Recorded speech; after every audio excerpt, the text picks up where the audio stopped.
All right, y'all. Welcome to Watching with Styles. Look, I really wish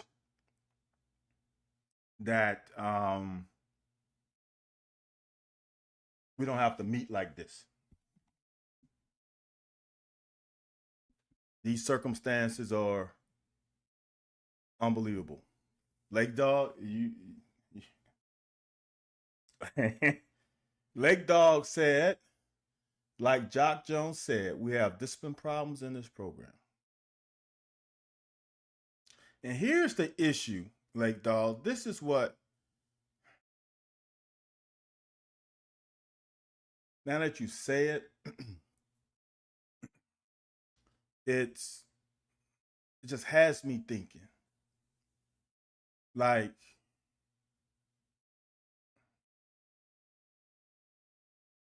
you look at other teams. For example, just case in point, University of Georgia has had problems off the field. But when those guys get in between that 53 and a third, 120-yard triangle or rectangle, I said triangle, rectangle, they seem to tighten up. We don't have as many off the field issues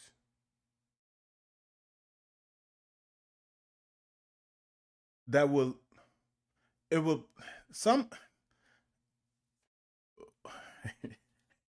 trying to get my words together because I'm so disappointed.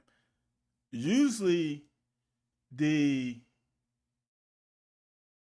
the things that you do in between that rectangle reflects usually the things you do outside the rectangle. Because football is just life within that rectangle. You go through adversity, all this stuff. I'm not gonna get into go into the weeds, but it's interesting that off the field we don't have the issues. On the field, the issues happen, which to me turns right back into what I have said in the past with former players that we've had. It's studio gangsters. It's studio gangsters. Is and I understand the personality art that goes into football. Trust me. If you see me off the field, I'm totally different than what I am on the field. For me, I am a introvert. You haven't if you was my teammate, I didn't go to parties, I didn't go out to the clubs. I'm trying to think, have I ever gone out to the club outside of going being a host for a recruit? Other than that, I don't think I ever went in college. My main focus was two things: school and football. But most people, when they see me, they think I'm going to be a personality, which I'm not. I can be, but that's not my natural being. But on the field, I'm totally different. So I understand how the personas change because it has to. AJ, I'm glad you're on here because I'm gonna say some stuff, AJ, and I want you to chime in. I think I'm gonna say some stuff because my mind scatters. Um, Someone asked, John K said, "Are you in panic mode?" I'm never in panic mode, John. I'm never in panic mode. One for one, uh, I never, um, what's the word? Never put my personal um energy in the game of 18 to 23 year olds. I played the sport. I know how finicky we are.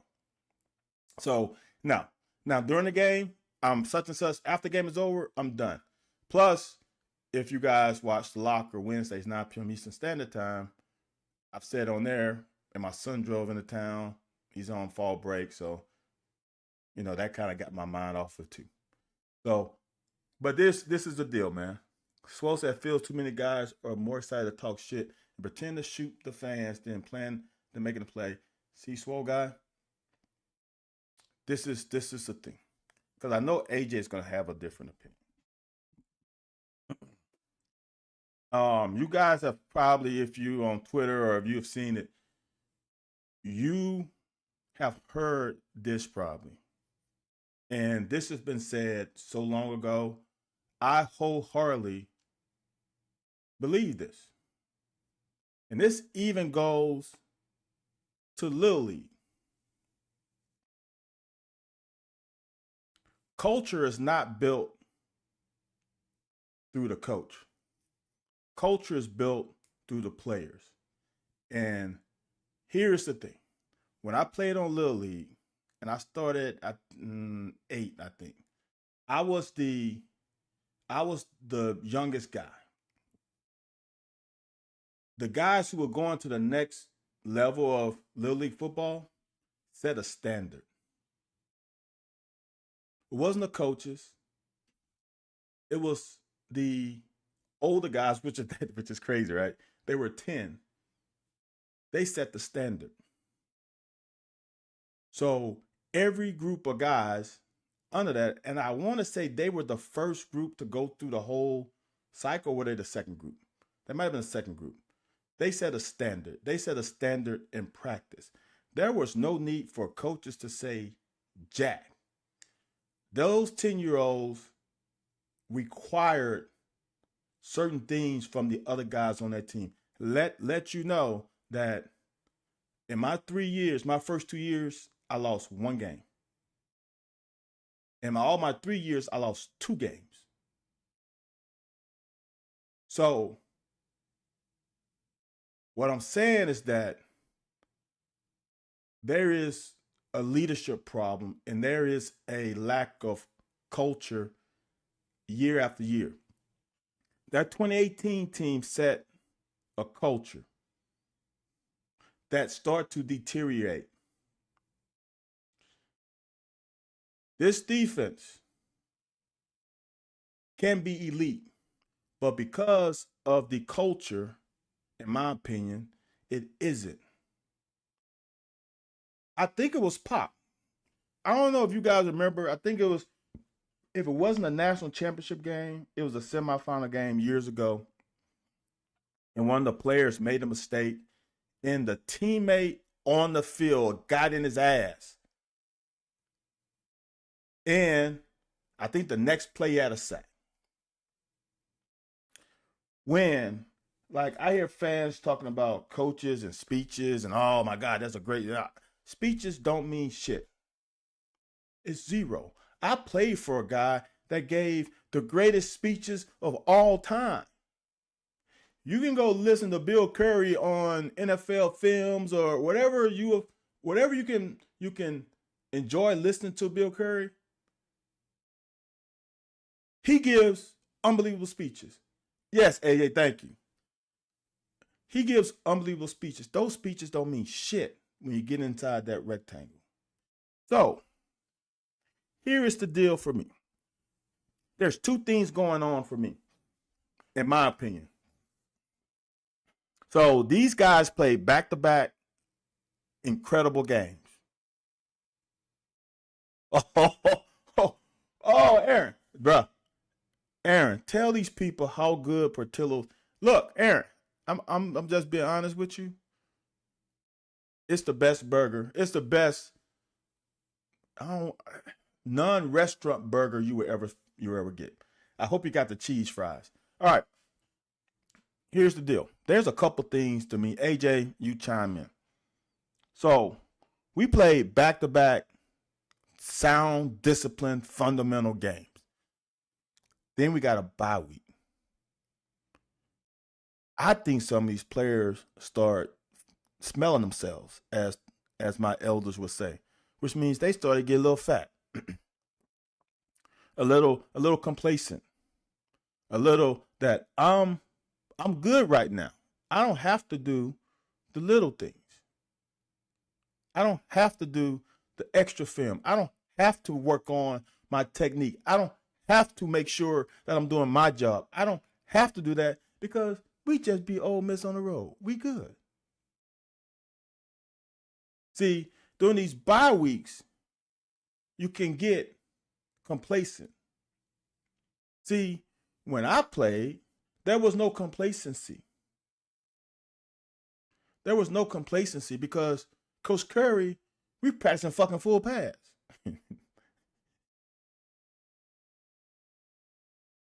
Oh, AJ, okay. See, now AJ came with he's thinking feel that way win or lose. So here's the point. And I look, it's even sinks in me even more now that I coach that this.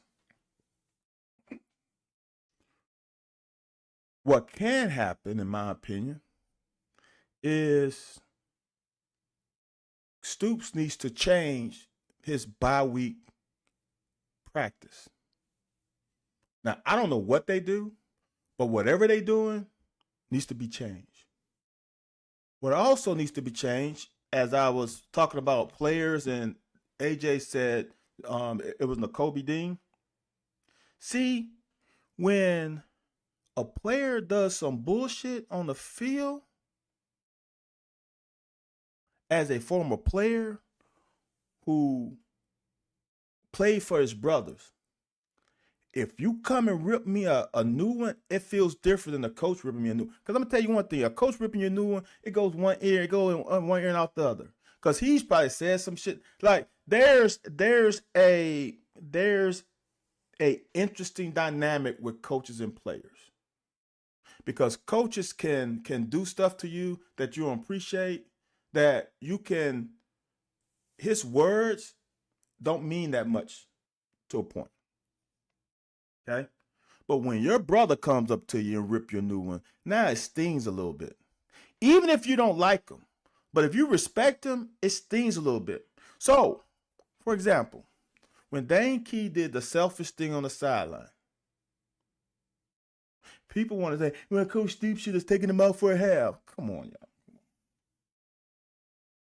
This ain't Little League. This ain't high school. What needs to happen is his teammate needs to get in his ass.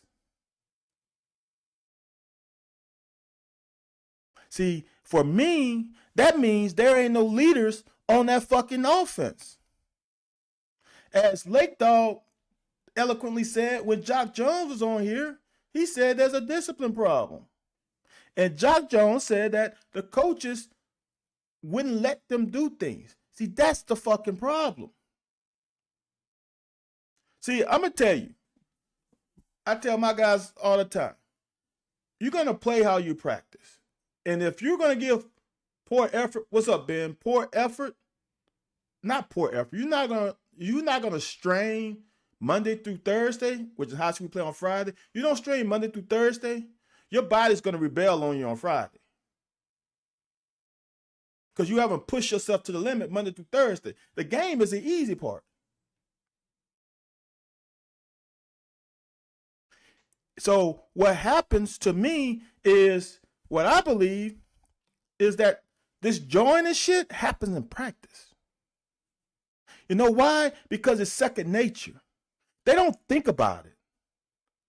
Like it's not somewhere like, oh, for example, like if you're in a fight and you don't know what's gonna happen, and it's not habit, second nature, you're not in boxing, someone comes push you or someone slap you in the face, it's like, wait a minute, what just happened?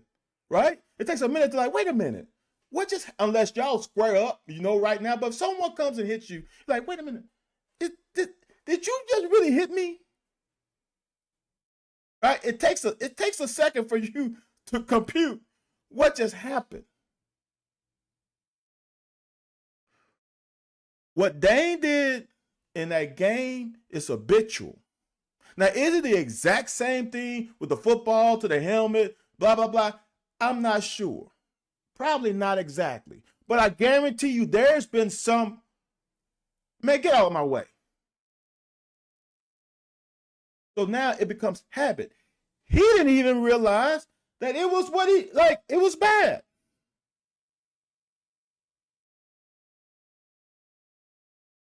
So it's habitual. He didn't look around like, oh, even after he did it, he didn't go, oh shit, I make a mistake. He was like, what? He just did it to me. Because it's habit. These acts of selfishness happens in practice. I guarantee you. I've never been to a Mark Stoops practice. I have no idea of what's going on, but I know football and I know life.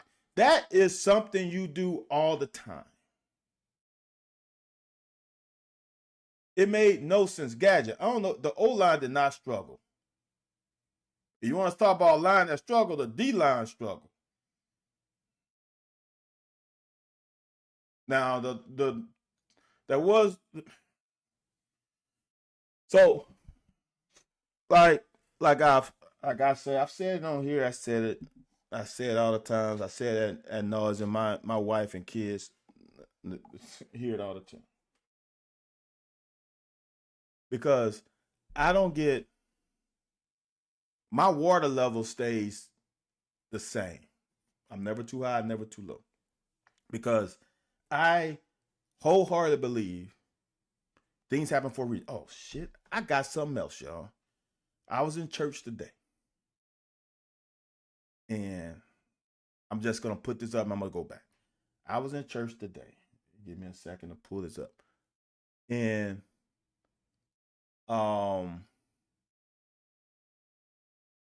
what it was, First Kings chapter 18, verse 41, 46. I'm gonna pull it up. And I don't take pictures of what happens in my church. It's a small country church. It's my parents' church. So I'm talking through as I pull this up. This is a small church, country church, right? And for us, just giving y'all some info. So for us, the church service, the big church service is on second Sunday, which today is second Sunday. So, and the reason why is because they had several churches on the street in the country with all the black people in the areas, but everybody wanted to they wanted to lead their church. So first Sunday, everybody goes to X church. Second Sunday, everybody goes to our church. Third Sunday, go to another church. Fourth Sunday, go. So that was the history. So second Sunday is the day for our church. First Sunday is a day for. So I only go to church once a month. So little country church. So I got it. All right, y'all. So I want y'all to look at what's on, and it's kind of blurry. So First Kings 18, 41, 46. It won't always be like this. And man, I'm telling you, that hit me Because as Coach Curry used to say, the fellowship of the miserables are coming out in groves, and they have every right to. As someone said um, earlier, that we are 2-10 in the last 12 home games. That's shitty. There's nothing else you can say. That's horrible. 2-10 last home game, and that's a preacher. Nah, he's good. He's reading something. Um, so I don't know what. Hey, you said, but I took it off. I had to look at it again, AJ, if I think what you was talking about. So 2-10, and those 10 games we lost to Vanderbilt twice, lost to South Carolina twice. So that's 4. So it's 2-10. Those 4 games we should have won. So now you go to 6-6, right? Take off 4, add 4, we should be 6-6. As a player whom, I mean, we lost to South Carolina, and we lost to damn Vandy, and we lost to Georgia, obviously. See, Lake Dog, don't do that with the Joker. Like, people compare. This is not Joker's. This is not Joker. I understand that you can pull up the last 12 games and say, okay, that's no, man. This team is not Joker's team. I think it's John K. I think it's SEC home games. It's SEC home games.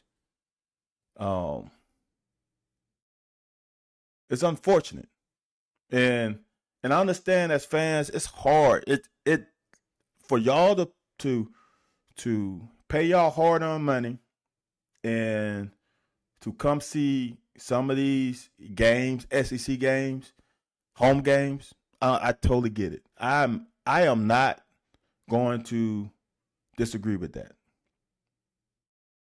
Totally understand. And rightfully so. But I want y'all to understand this. And I said it on Monday morning. What is it? Monday morning quarterback with Tom Leach, is that it's not an excuse, but I want y'all to understand that these young men have things that's going on in their lives, and sometimes it affects the way they play. And what we saw this Saturday, for me, wasn't even an effort thing. Like, some people say, like, the whole thing fucking out coached. That to me is like cliche. Like when a coach said stuff like we only take one game. All the cliche shit, that is fucking cliche. This game mimicked the Alabama game. It really mimicked the Alabama game. Alabama consistently shot themselves in the foot, and Vandy didn't.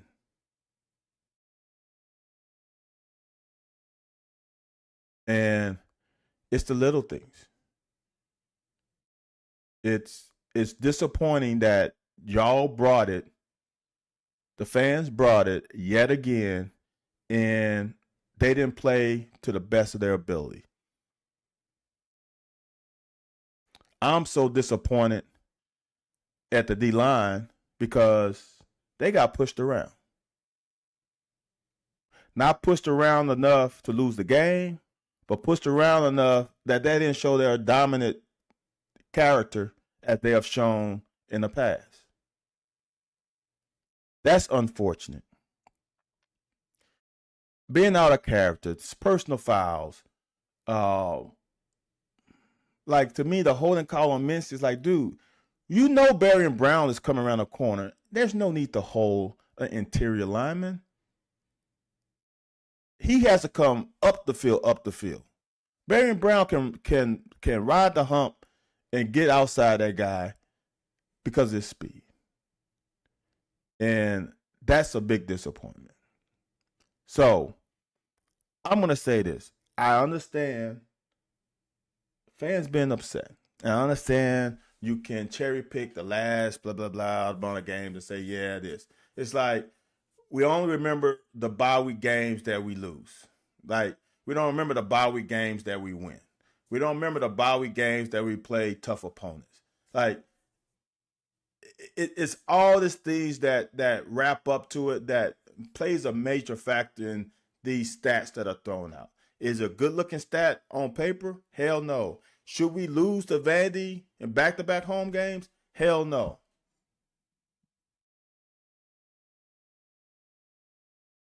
See, AJ brings up the thing. And AJ, here's the tough thing I'm going to let you. AJ said it's either taught or allowed. And AJ, it's allowed. It's allowed. It's definitely allowed.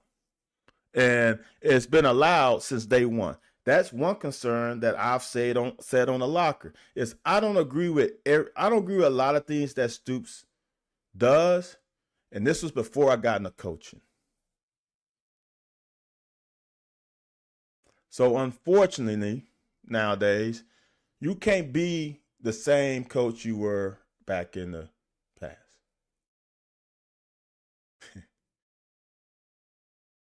Like my dad played in the 70s, and the shit he said that their coach did, you couldn't do it when I was in high school in the 90s. The stuff that our coach did in the 90s, you can't dare do that right now.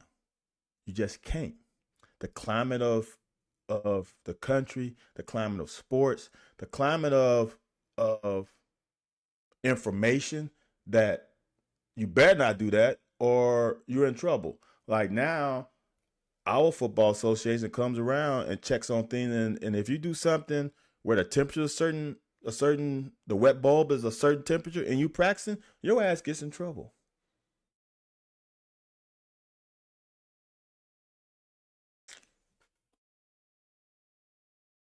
Chris Brankin, no, that doesn't. When did Chris Brankin play, Aaron? Aaron, I was in school 93 to 97. I don't remember Chris Brankin. I mean, but man, he could have played. He might have played after me. Did Brock regress? No, I don't think Brock regressed. I really don't. Um, Here's the deal, and we're gonna talk about the game now. Here's the deal with the game. This is why I felt good about this game. Vandy defense. You were there before. Well, Brankin had to play in the early 90s then, Aaron. I got there in 93. So he might have played it before I got on the team. This is why I felt good about this game. I felt like our offense could score points. And I felt like when we got the ball first, I'm like, perfect. We get the ball first and we score. Vandy hasn't played from behind. So, and not like in the big game. In the Bama game, they didn't play from behind. I'm like, if we can get ahead of them and make them become a team that they're not, that's when we're going to pounce. So I'm like, we get the ball first. We scored 3 points. 7 would be nice, but put some points on the board. Make them score. So now, if we get the ball first and we can stay ahead in this half, we can potentially make them become something that they're not. Because the thing about a ball control team, once they get fucking behind, and we should know this, it's trouble. And this game was so disappointing because we got them where we wanted them. We had the ball on the 29-yard line with a chance to put points on the board, which I guess wasn't guaranteed since we can't fucking snap or hold. But at that moment, we had a chance to put 3, maybe put up 7. So if you do that, Now Vandy is a different team. They just a different. It just when you playing from behind with a team who wants to milk the clock to minimize possessions. Now, if they don't score, the panic starts to set in if you score again. When it becomes a two possession game, that's when it becomes in your court. We didn't do that because we did stupid shit. Not only did we get the penalty, we put the ball inside the 10-yard line and we let them fucking out and they fucking scored 90 plus yards. That can't happen. So now they feel confident and they fucking stayed ahead the whole fucking game. And that's the difference in the game to me. I said, someone asked me for the game, key to the game was simple turnover. And we turned the ball over more than they did. Bullshit. The defensive line was soft the first series, and they got a 15-yard penalty. That 15-yard penalty, you know what? If you made them snap the ball at least 2 or 3 more times, all it takes, as you'll see in the other drives, all it takes is them getting behind the chains, and it's our advantage. Stupid. All right, let me get to these, and then I'm going to the thing because, okay, I got a story about Wesley Woodward. He was the best boss, and I have a story about it. Spit it out, John. See, I'm not on Zoom, so I don't know, John. You're gonna have to type it out. Okay, Aaron. Yes, he was before me, Aaron. I don't know who he is. I kind of remember people. Oh, I forgot. I said it already. No, what did you say, John? I must have missed it. Shit, I want to hear the. Okay, hold on. I missed some things here. Uh, uh, uh yeah, it's not good. So the environment was electric, and I can feel it through the TV. No doubt about it. Shane said, "Thank goodness that." I don't know, man. You got to win home games. If you want to look, there's only a handful of teams that are above 500 in conference. You want to be above 500 conference, you got to win your home games. Simple as that. LSU won its home game this weekend. That was key for them. You cannot lose big home games. You just can't. Not in this conference. Worst part was a penalty. How did we go from the real? Because these players, as AJ and I say, because they are allowed to do it in practice. You got to keep the hammer down. And the hammer down is don't do stupid shit in practice. If you do stupid shit in practice, you're going to do it in the game. I promise you. Our offensive coordinator schemes more run plays for our backup quarterback than for our most explosive. Now, Lake Dog, that is true to an extent. But I want y'all to remember, back to Lynn Bowden, and this is the hardest thing for a defense. When a quarterback can legitimately be a running back, legitimately, it's an extra blocker because a running back can block. Now you're playing 11 on 11. It's an advantage. It just is. Now, I'm not saying that it should be your feature, but I can see that being a major part. We ran with Lynn Bowden the entire fucking game. I know we ain't got a Lynn Bowden on the team, but understand that is why. And Wilcox needs more touches, but we don't know. Look, man, it is hard. And I try to tell, we don't have many college level guys, but I try to have them understand this. Is you got to do all the right things that lead up to the game for a coach or a boss to trust you enough to do something. So, for example, if you work for a company and you got an expense report and you go out of town, you in sales or whatever you in, and you go out there and act wild and your expense report is ridiculous, that boss is probably not going to allow you to go on off-site excursions anymore because he doesn't trust you. Or you're doing stuff in the office that's untrustworthy. Same thing in football. You can be the most talented person on the team, but if you don't do things Monday through Friday to gain the trust of your coaches and your peers, you might not play. You might not get the reps that you're supposed to.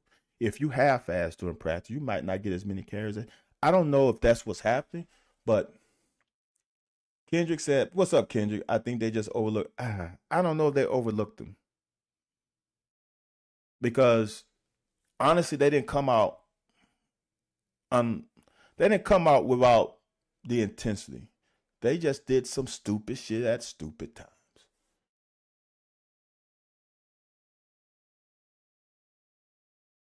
Right. Lance Pearson said, "What pissed me off the most about this game was that everyone on the planet knew that would be a low possession game where the team that makes the fewest mistakes likely win. Then we made mistake after mistake." And then here's the thing, though, for me. These guys are 18 to 23-year-old. They're not perfect. They're gonna make mistakes. It was the unforced mistakes. A holding call is a mistake, but usually because a guy beat you or you think the guy beat you. That's a reactionary thing. The personal fouls are unforced mistakes. Like those you can't have. Another mistake is not lining up properly. That's an unforced mistake. Holding, blocking the back, still unforced. No, blocking the back is unforced because don't do that. But a holding call is unforced. I mean, is not an unforced mistake. A PI, you got beat. Like those things happen. But the personal fouls, Dean, we finally pinned a punt and wasted. Then we let them out with a roughing the passer penalty. Ooh, I wish I might not have it. I might go back to YouTube and show that play where there's an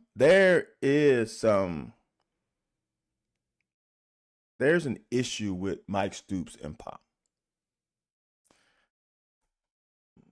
What game was that? It seemed like it was a road game, but what road game we played? Ole Miss? It was Ole Miss. It was an Ole Miss game, and it's where the running back out leveraged Pop, and Mike Stoops got into Pop's ass, and Pop didn't like it. This game, the same fucking thing happened. It's interesting. Something to look for. Just giving you the heads up. I might pull it out again. I got to remember where the play happened, and then I'll pull it up on YouTube if I didn't get all of it. I don't understand why Stoops declined that offside penalty. Oh, wait, it's simple. All right, y'all. So I don't remember the exact yard line we were on. These are second half questions. But let's say the ball was on the 6 and we got to the 1 yard line. It's 2nd and 1 from the 1. Would you rather 2nd and 1 from the 1 first and goal from the half the distance from the 3? That's a long 3. I can fucking quarterback sneak it from the inside the 1, and it was inside the 1. But we had a fucking false start. So 2nd and 1 from the 1 to me is what you take. 2nd and 1 from inside the 1. That's why he declined it. Now our dumbass fucking false started. So then become 2nd and goal from the 6. Now that's a problem. Now, if it's 1st and goal from the 8, because he fucking would have jumped outsides again, it's the fucking jump outsides that fuck that up. It's 2nd and 1. It's 2nd and half of 1.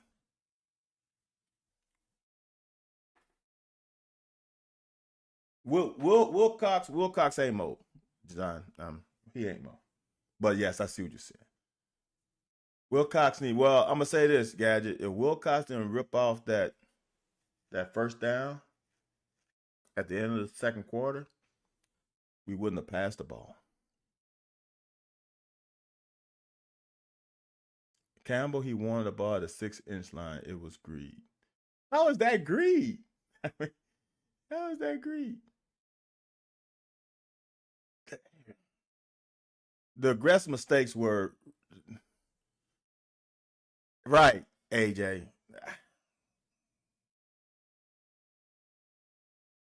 Like, I don't know, man. What about the Ole Miss game, Wade? We don't talk about the Mike Stoops hire enough. Yeah. To worry about guys hitting the porter, set it from the go. If they leave, let them leave, but you can't. See, AJ, see, that's the problem. That's the problem. And as Nick Saban has had issues, he said that I'm not going to abandon these kids. I'm not saying those exact words, but it's teacher moments. AJ, you played right after me. Not right after, but soon after I did. The landscape was totally different.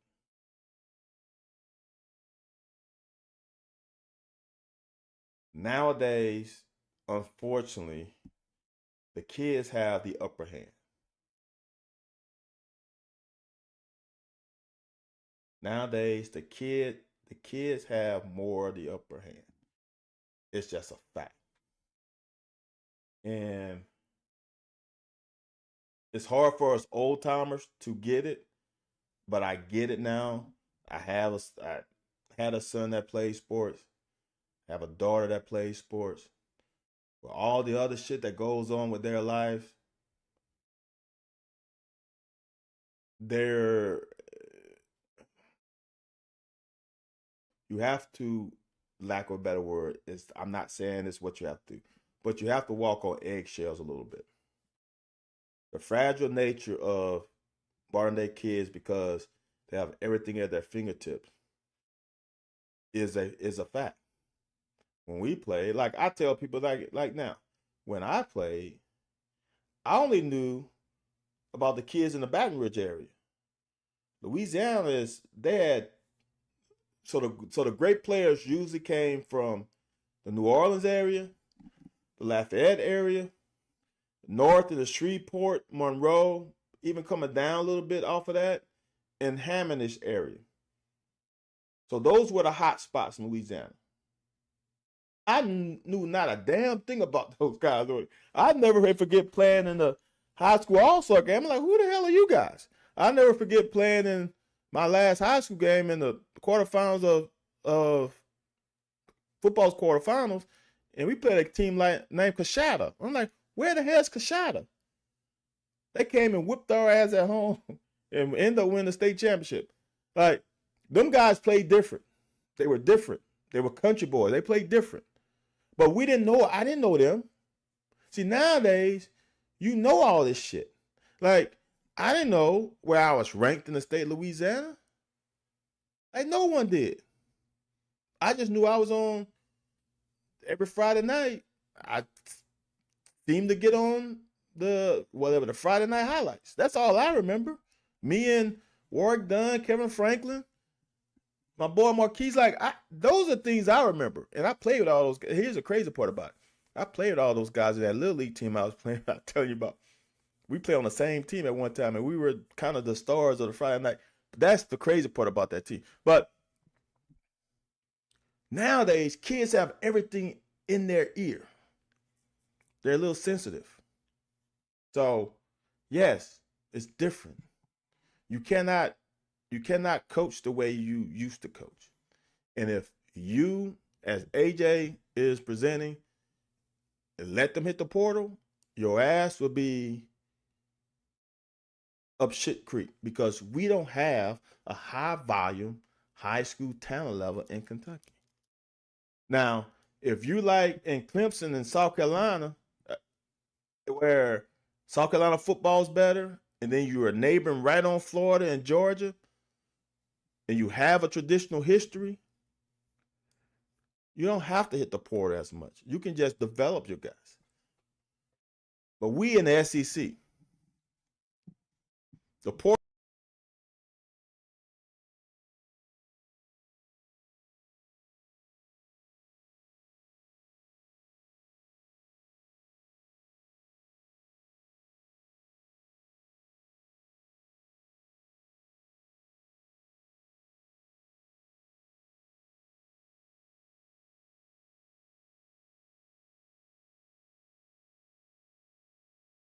my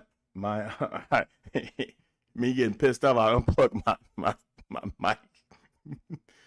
uh no, don't do that way. This is not the Calipari era. We ain't got that kind of history. See, AJ, honestly, AJ, here's the thing. The portal guys are not tanking the are not taking the program. It's the high school guys. Just talking about you. Pertos, everyone talked about his NFL career around, but he just won. Look, John Slarman. I played with Slar. Slar had in my opinion, Slar was one of the better offensive linemen. He was undersized. He was one of the better offensive linemen in the conference. But all Slar wanted to do was coach. Slar didn't even try out for the NFL. I know he came out the year after we came in together, but he redshirted. I don't think Slar even tried out. I think Slar was like, I'm good with that. And you need hometown, you need Kentucky boys on your team. Well, AJ, I agree with you on some of the guys. Right? I'm not going to say names because I don't think it's right, but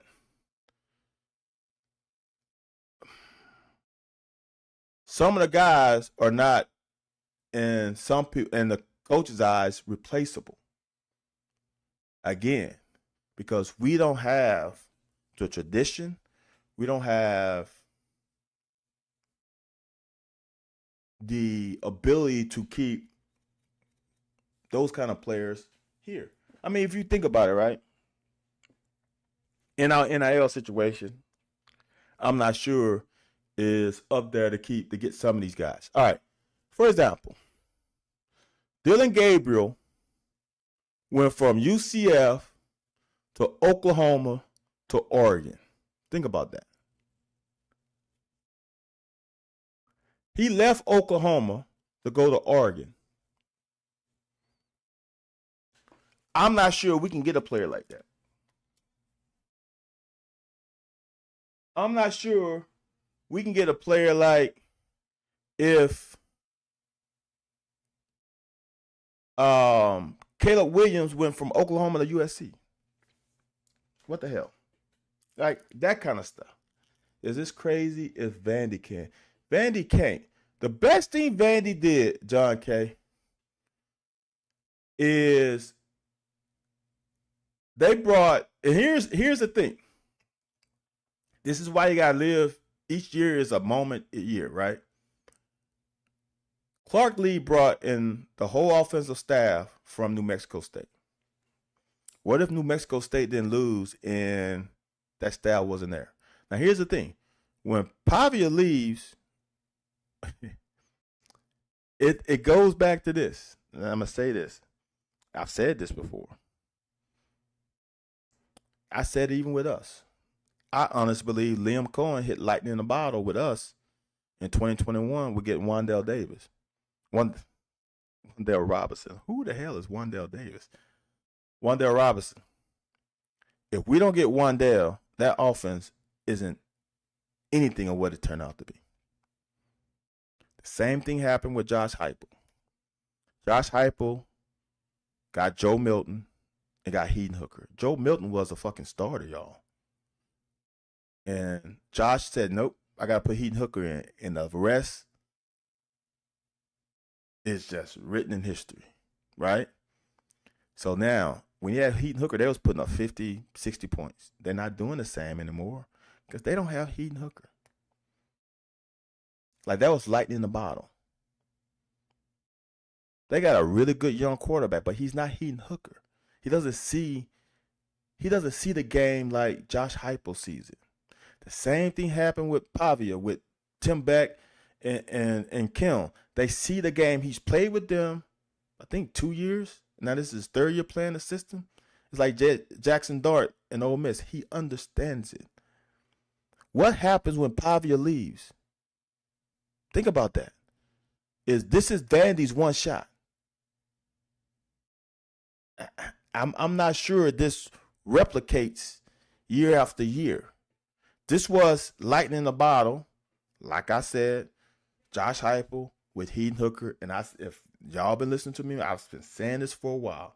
That's why I think this is a key year for Tennessee. It's going to be an interesting year. They barely got by Florida with Mertz getting hurt. It's going to be interesting. The same thing I said with Mizzou and Drink. Drinkowitz had a great year last year because he finally hit on his defensive coordinator. And guess what happened? That defensive coordinator left him for LSU. That's the problem. I don't know. All right, what? It's this crazy, man. That D-line was different. Their D-line wasn't anything special, y'all. We had more rushing yards. We had more yards per carry. We had more yards per passing attempt. We had more everything. That D-line was nothing special. It just wasn't. They didn't make the mistakes with the penalties that we did. They didn't put themselves behind the chains as many times as we did. Our D-line got punked a little bit because, as I tweeted during the game, they were 2nd and 5 too many fucking times. They were 0 for, I want to say 4, when they had 3rd down and 9 or more. Well, at what point does getting a player means more than take away? That's a, woo, AJ, bruh. You too old, AJ. That's a tough thing, bro. It's like you selling your soul to the devil. And it's kind of interesting when I say this, AJ. It's not the player you're getting. It's the players already on the team. See, who is the leader? Like, I'm going to say this. In 2021, in my opinion, Wandale was undoubtedly the leader in the wide receiver room. When I think of that offensive line, I think Drake Jackson was the leader of that offensive line. When I think of the quarterback, Will Levis was the leader of that quarterback room. Like, you need leaders. Who's the leader of the wide receiver room? Who's the leader of the O-line room? Who's the leader of the D-line room? I'm going to just tell you something. You can't be a leader in a room and your practice habits not be great. Because then people are going to take on the character of you. Well, shit. If Deion Walker is allowed to take plays off, shit, why can't I take plays off? He sets the standard. As I said, the standard is the standard. We don't have a standard. Aaron, I think that is what is most aggravating about this team. We have talent, but for a variety of reasons, we can't get it all together and play well. We are not consistent. Wandale did make people a lot of money. You mentioned culture issue with the program. Do you think we need to go a different direction as head coach? I had a former All-State quarterback tell me that it's a loser mentality to keep Stoops. A loser mentality. That is interesting. That's an interesting hot take. An all-state quarterback. What did that all-state quarterback do? Where did he play? Gadget. A loser mentality. All right. What happens? Let's just say this. What happens if we end up, we're 3-3 now. Let's say we end up 8-4. That's a loser mentality. I don't think you guys understand. And this is just hurts in this program. Look at the program history of the amount of above 500 SEC records we have ever had. We had 2 under Stoops. The next above 500 record is like 1977. I want y'all to think about that. How the hell is that a loser mentality? I don't think y'all like some of y'all, and understand this, some of y'all only remember the 2018 season on. We don't have that culture where, for example, University of Miami. When I was young, University of Miami was a team. They had a culture that was undeniable.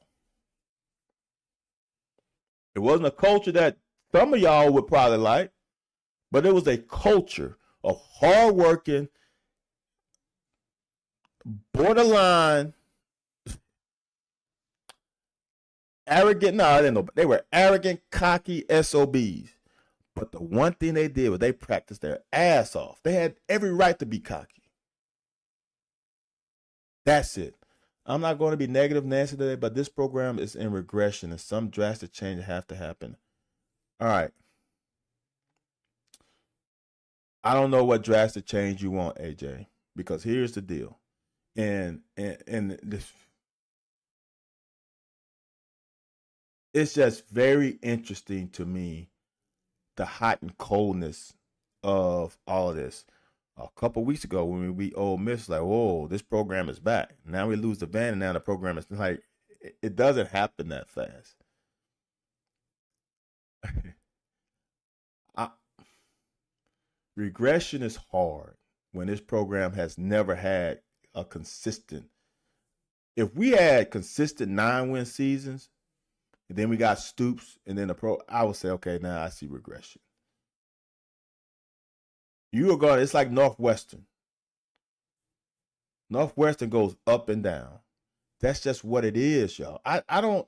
It's hard to explain and understand that now you selling. It's the real. It's unrealistic.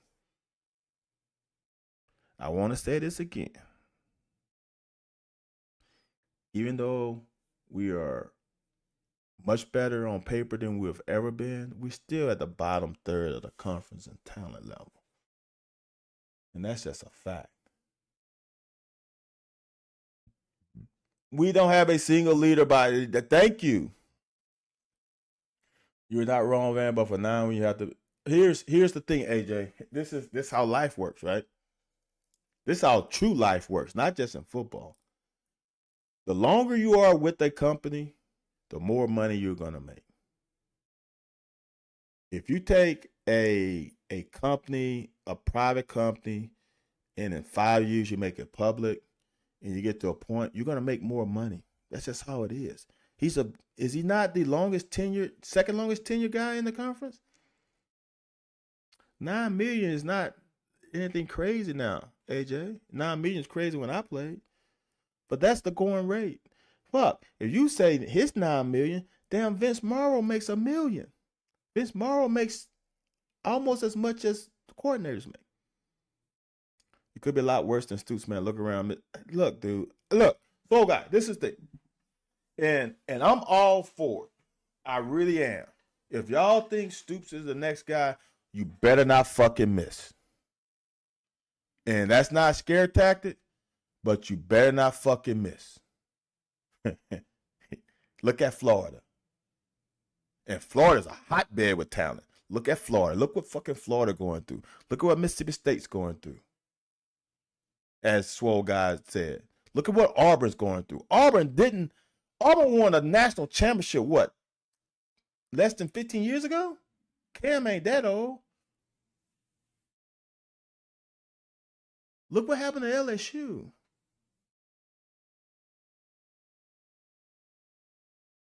I'm going to tell y'all something. LSU doesn't have a rich fucking history, which is crazy for a state loaded per capita with the most talent in the country. Their history is very recent. Their history starts with fucking Nick Saban. If you go prior to that, they always talk about the 50s and 60s. And fuck. When I was a kid, fucking 7 wins were great for LSU. So just think about that.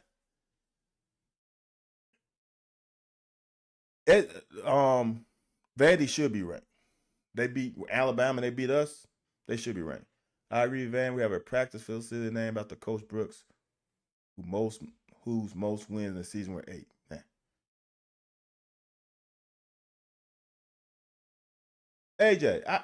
AJ, see, this is the part that gets me. And AJ, you are right. But AJ, was that not before your before your 0-3? Did we not beat South Carolina like 6 years in a row? And then we beat Vandy a certain amount of years in a row. I'm gonna say this: I only beat Vandy once, and I believe before I beat them, they won 5 in a row. The 0-3 against UT, 0-3 against Georgia. I'm sorry, AJ. You can say what you want. We ain't at that level. Now, Tennessee, but we ain't at Georgia's level. 1 or 2 versus Mizzou, granted.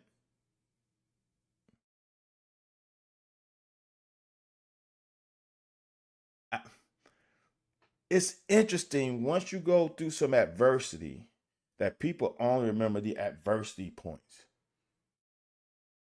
We only remember the adversity points. I get it. Creature of the moment.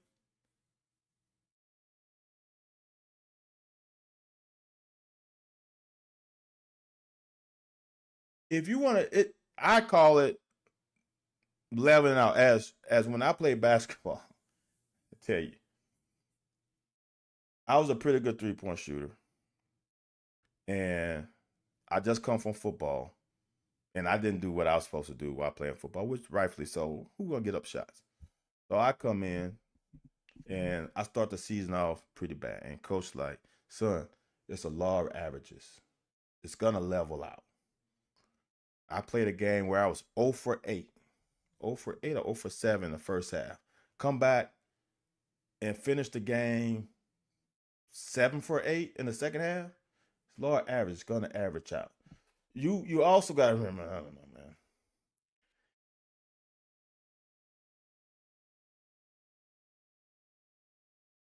AJ, hear me out. We won 7 games the last 2 years. We didn't lose. We didn't go 5-7. And then we didn't get our players to play. I'm gonna go back to this. And then I'm gonna stop and we gotta go on this film. You know what? I might not. Y'all tell me it's a fucking hour. Look, here's the deal.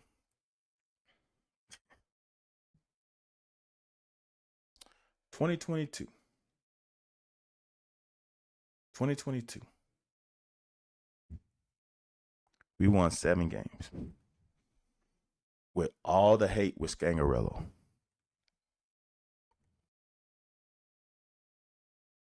We were a penalty, illegal procedure, Ole Miss.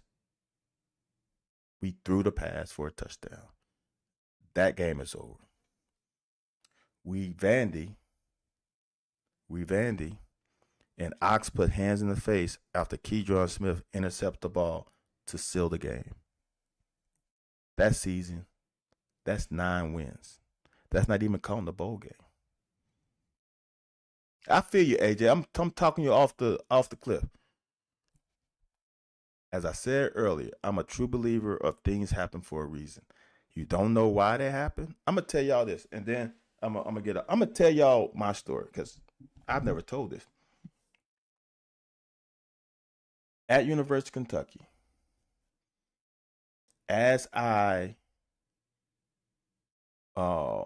taking engineering courses, this is all gonna wrap up. As I take an engineering course, they create a new course, a CAD course. I took it for the Easy A. The CAD course ended up being what I do now. Happened for a reason. I only took it for an Easy A, and it ends up when I took the class, I was pretty damn good at it. I had a connection with a guy who was a regional seller in Louisville.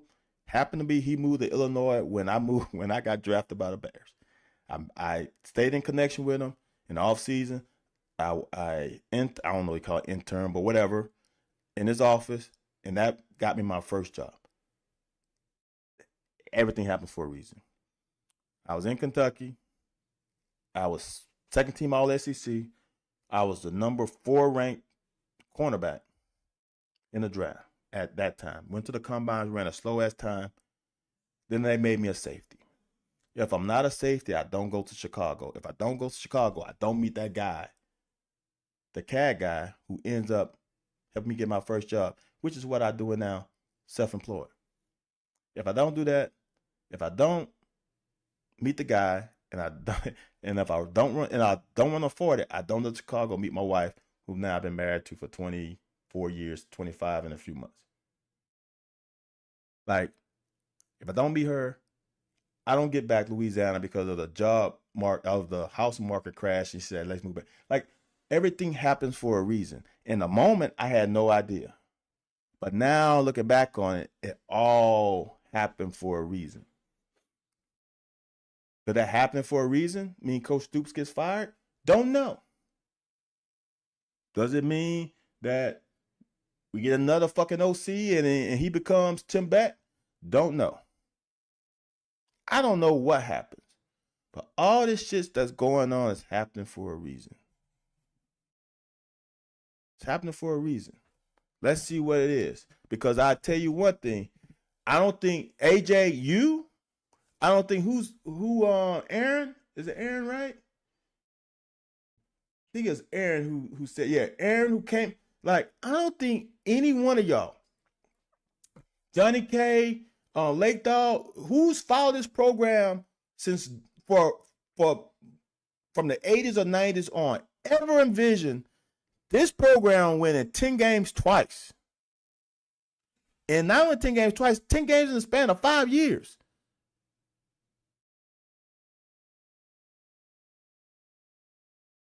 Crazy. And y'all think it's Stoops' fault. Stoops is the head. Stoops is making $9 million. Sure. I'm telling y'all. Stoops ain't got no control over the locker room. That locker room is a problem. It's a problem.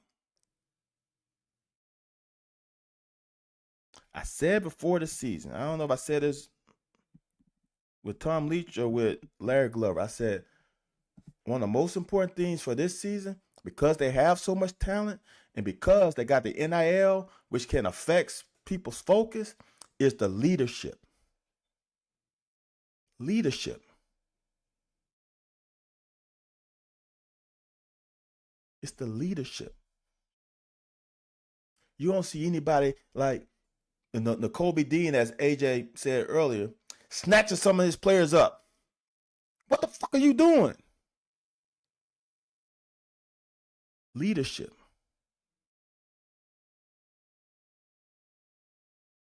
See, Swole got 2014. All right. Y'all. All right, let's get into this first one. So for me,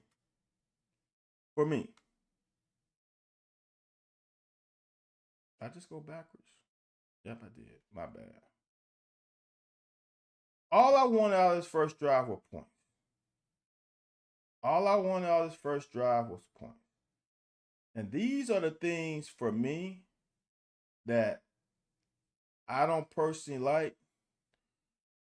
And I'm gonna just be honest with y'all. It's hard playing quarterback on this level. Steven said I'm old as dirt, been a fan since 70, Yes. Steven, look. Lake Dog Stalk Sunny Collins. Thank you. Look, man, this is what I say to fans. You have every right to be disappointed. You have AJ. I like AJ. Speak your mind, AJ. But AJ, I know how you feel, and I've had those thoughts in the past. The thing that has changed my visual and vision is coaching kids. I'm gonna be honest with you, because here's the thing: I'm coaching high school kids, which are the people that these coaches are coaching. I see these kids.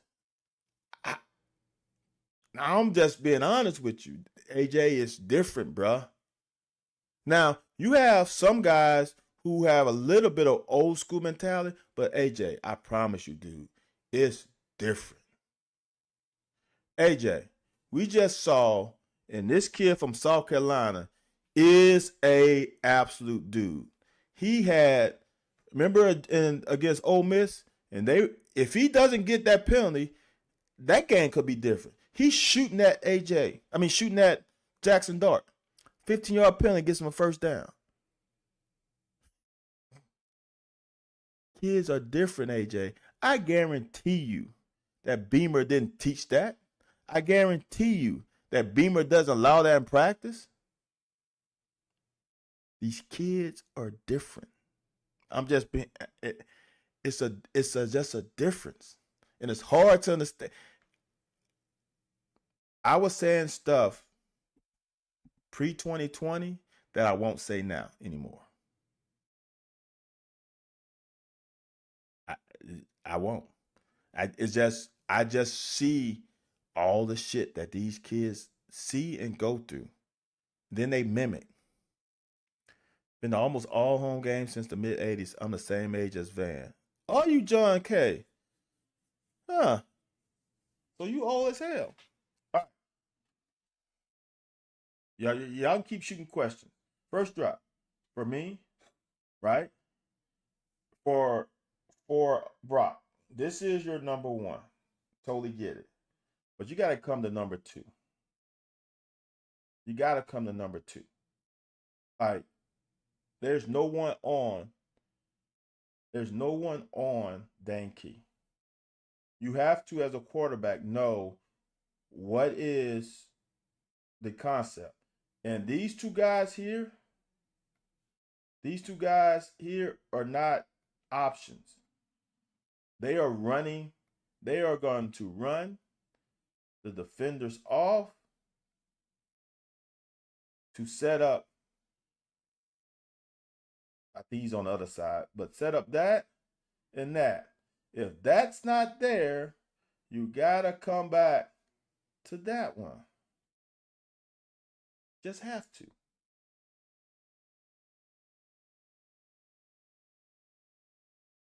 Varian Brown comes out the backfield.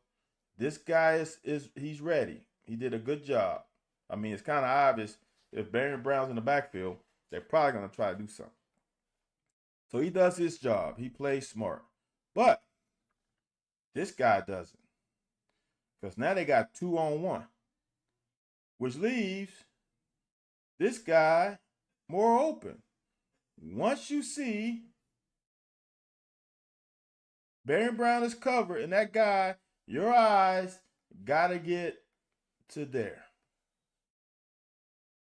It's not easy, but that's the progression. Are they more like pros? Nah, John. They're not like pros. They might some pros. Um,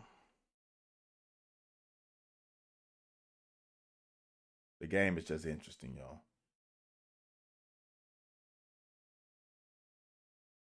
So we totally whiff. We completely whiff on him.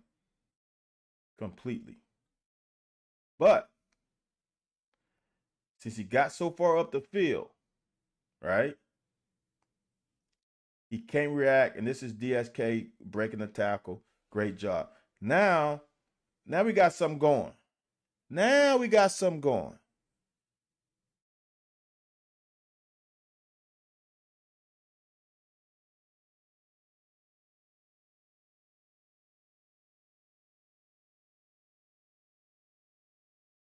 I love the way Wimsat is calm in the pocket.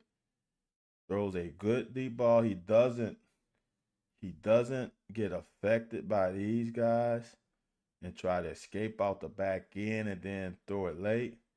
He's confident in the pocket. He feels no one at his feet, although chaos is going around him. And we get a PI. So now we're in business, y'all. We are on their side of the 50.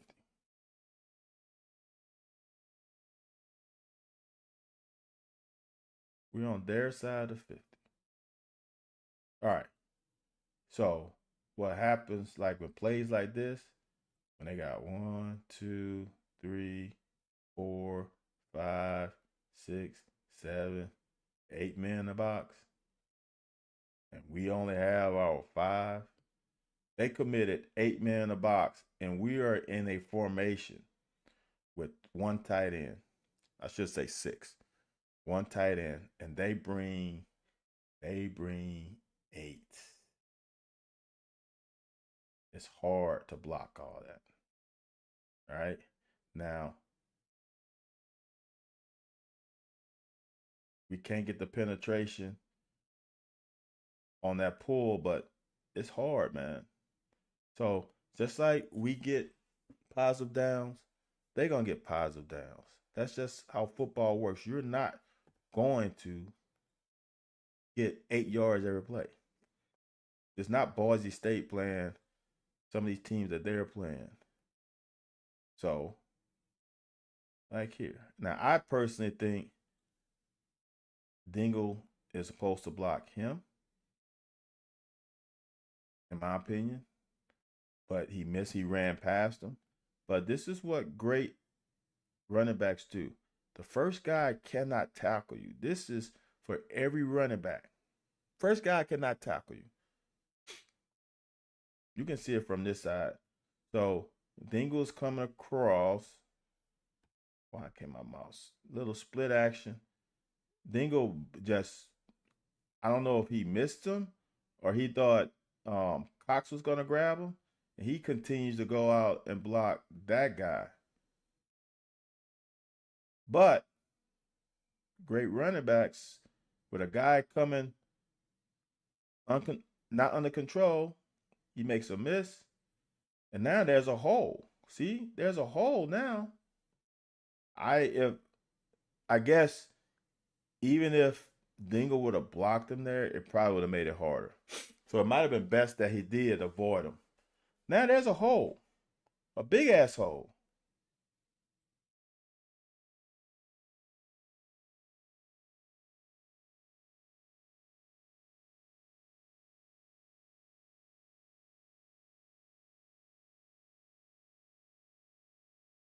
All right, now this is hard, y'all.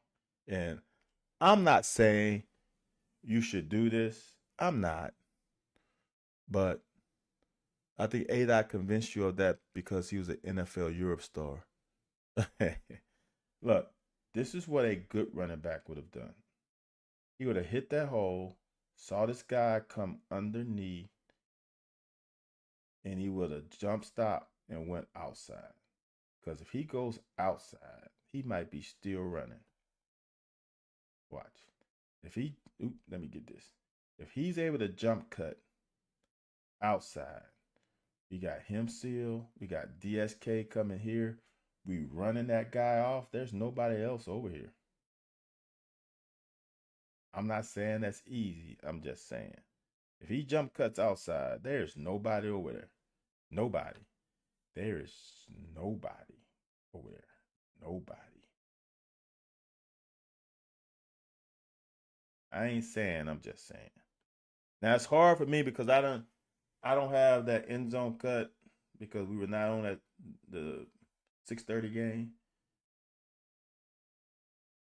Y'all, we are inside the 40-yard line on the first drive, taking 4 minutes off of the clock. It's 11:24. Now, Mincy, this to me is a IQ thing. Right now, let him go.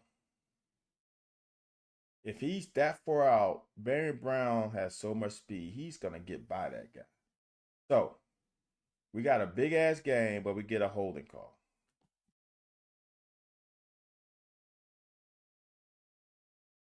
We inside the 30. So now we're 1st and 20. Right?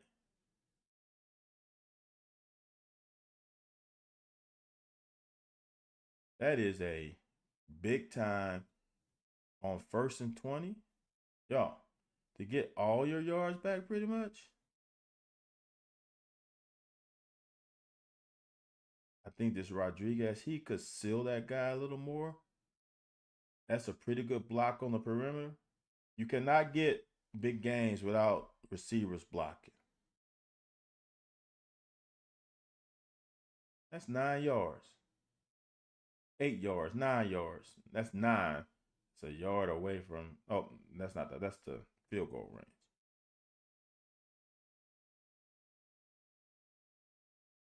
Good pickup. Way to slide your feet. So someone asked, is Brock regressing? This is not regression. That's great slide up in the pocket. Throws a dot.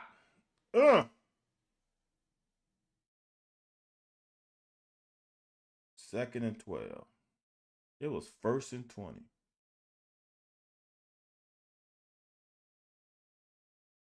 Now it would be 3rd and 2 on the 29-yard line.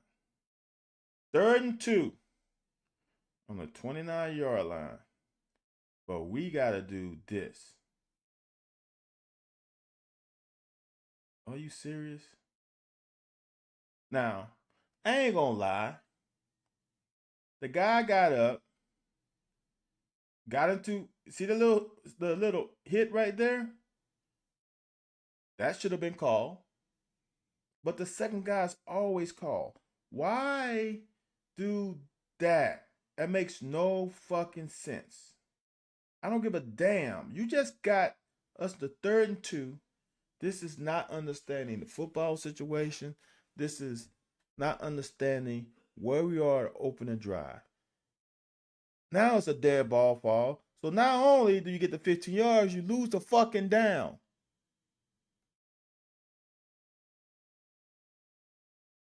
Unacceptable. Can't do that. You can't win doing that, and you can't do it at home.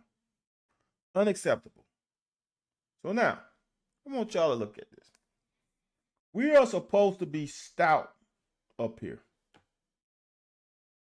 Supposed to be stout. Watch, the line of scrimmage is on the 3.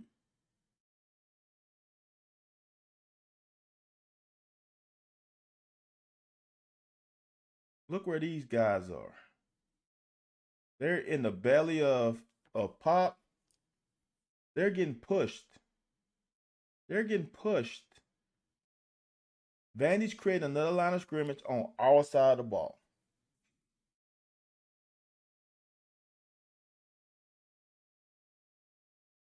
Can't happen. We have no penetration. They doubling Dion. He's getting pushed. And we got nothing. Now, is this the play? I can't remember, y'all. I haven't watched this. Haven't done cut up, so I haven't watched it. This play is interesting.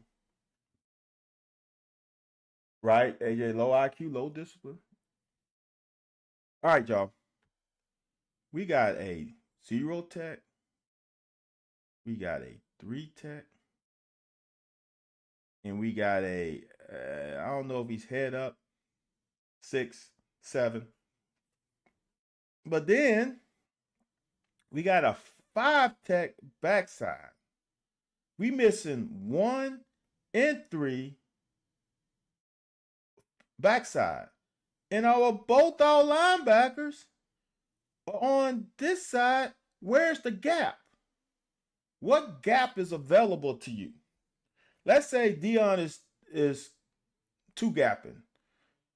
I can't tell the number. That looks like Ox is in B gap.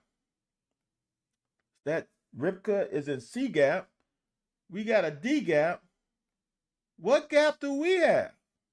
We got a B gap backside. Like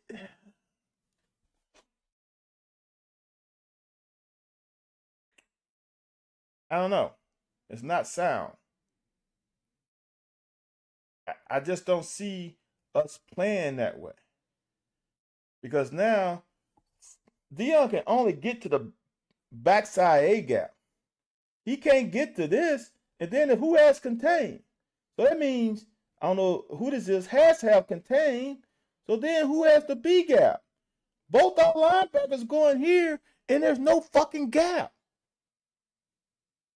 There's no available. Look, I tweeted this. There's no available gap.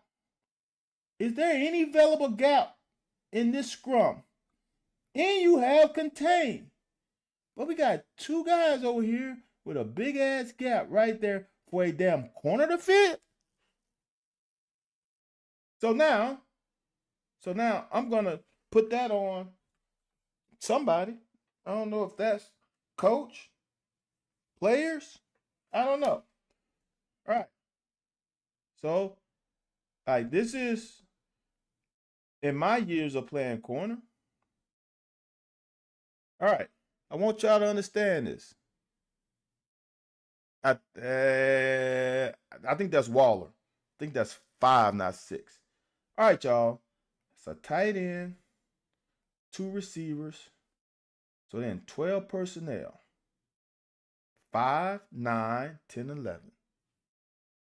When this guy motions away, who the fuck is over here to threaten your zone? When he motions away, your ass needs to come down here to linebacker depth. And you are downhill.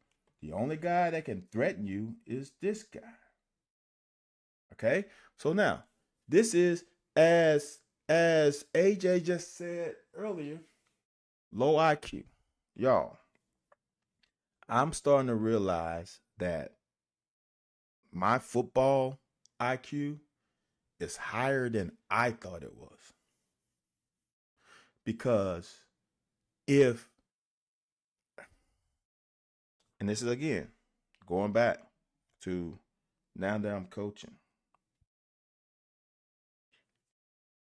I can't teach you, I can't impress on you every situation.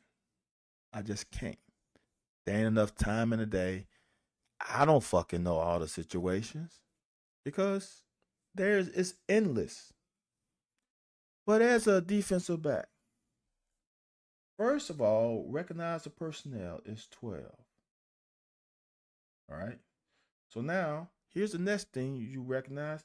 There needs to be 7 men on the line of scrimmage. So this guy cannot run a route. See, these are the kind of things that you need to think about pre-snap. That guy can't go out. He's eliminated.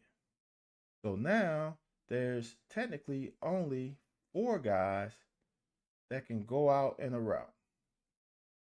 Just those 4. All right? Just those 4. So, formation, recognize with this guy being off the line of scrimmage, that somebody over here, because there's nobody else out here, that somebody is right off top ineligible. That's just football knowledge.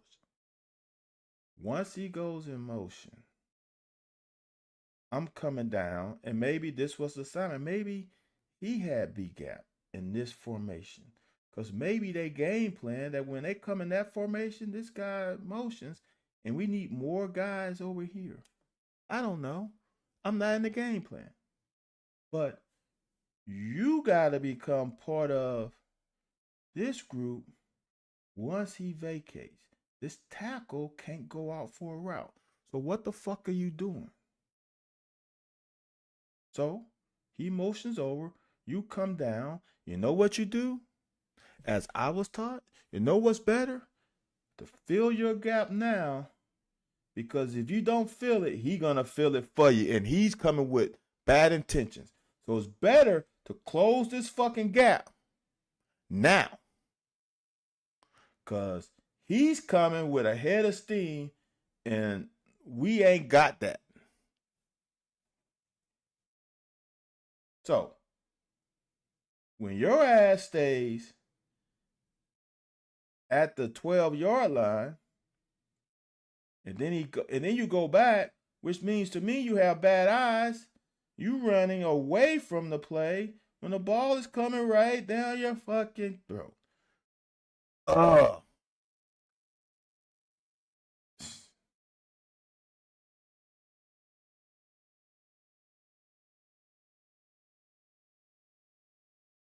Now, other thing you think about is 2nd and 7. They are on their minus 6-yard line. They are going to probably run the ball. See, if you check your game plan, you probably would know that they probably have a tendency to run the ball. I'm going to get off this play because this play pisses me off. Because there's no way they should have got. Not only, they got a fucking touchdown out of this drive. All right? So, we praise this defensive line so much.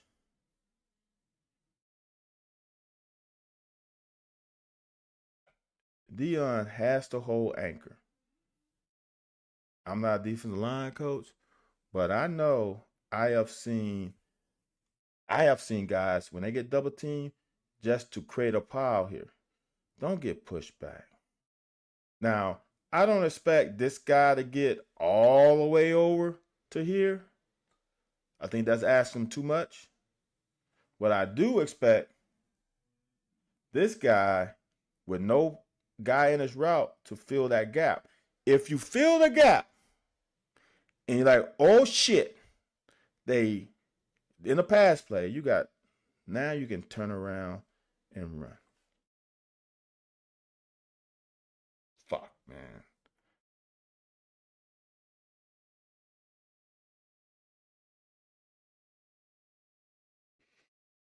Mm. Okay. This is and pop is better than this. Ball is thrown. Ball is thrown. One. Come on, man. Come on. Why? Why? You didn't even launch yet. Why? You still running. Why launch?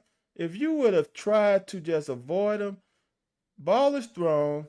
You haven't launched until right there. The ball is so far away, and you fucking had to damn do something. That's selfish, man.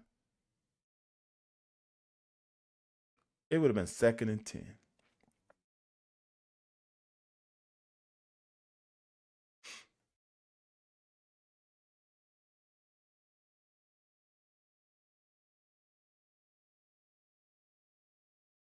If you have contain, here's the deal, y'all. This is why it's so hard. This is why. Whom do you have? Do you have quarterback or do you have the dive? I'm pretty sure you have quarterback. Right? I'm pretty sure that this guy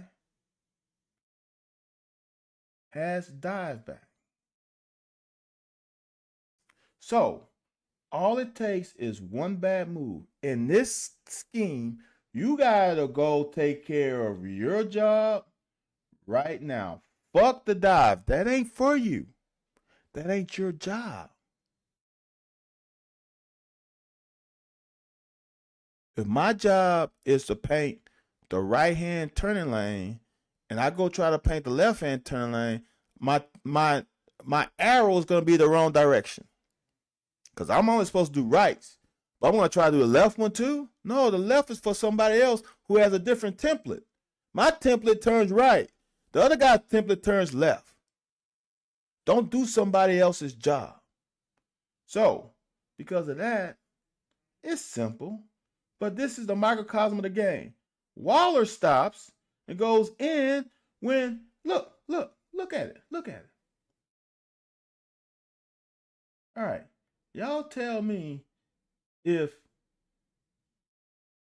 this guy is taken care of by the guy in the red halo.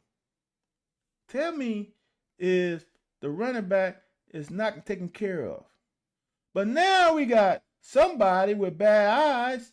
Worry about that when this guy has the ball. See, you are not going to be tricked by the ball handling if you go handle your responsibility.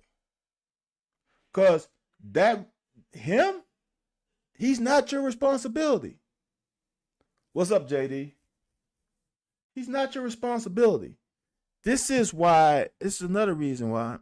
See, so I personally thought having an extra week with an option team would help. Because I promise you, they went over this ad nauseum. If they didn't, now, if someone can tell me that they were at practice and they didn't go over option responsibilities, then I will blame every fucking thing on the coach. Because if they didn't take the necessary time to prepare and go over this shit over and over and over and over and over again, then it's on them. I would say this, and I don't know, from my experience, when I played, we went over this shit over and over and over and over and over again. Do your job. Our coach, favorite term was do your damn job. Do your job.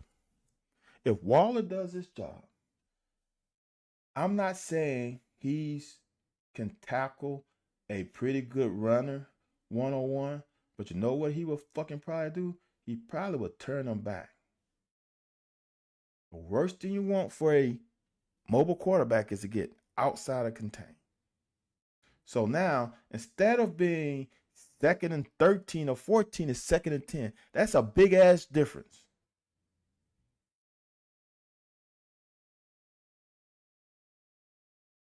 Again, they control the line of scrimmage in the middle. They control the line of scrimmage, and that's unfortunate. That got us in trouble. We got no penetration, and they got us. They got us formationally. They got us with the jet sweep, so everybody's reacting. And watch, we just have too many guys worried about not doing their job. So who has quarterback? I don't know. I'm going to tell you this. In football terms, he has quarterback. Now, I could be wrong. They could cross. What they could do, he has quarterback. They can't cross. I will bet on this that he has quarterback. We can't miss the tackle.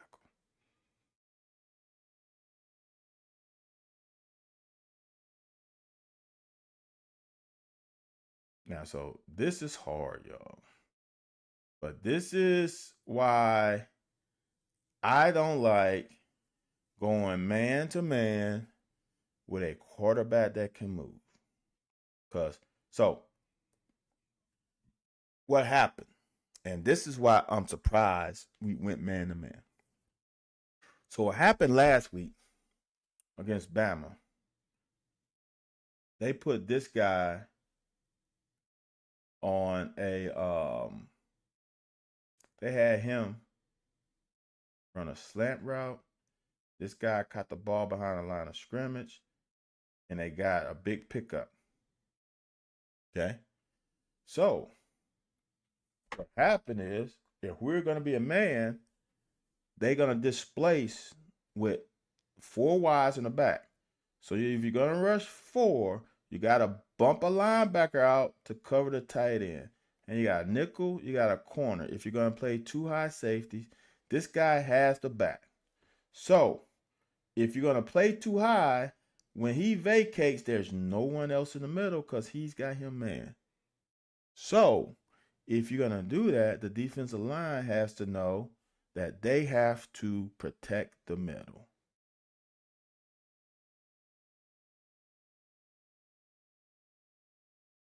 Fuck. You can see it. When he vacates, he has to vacate. So now there's nobody here.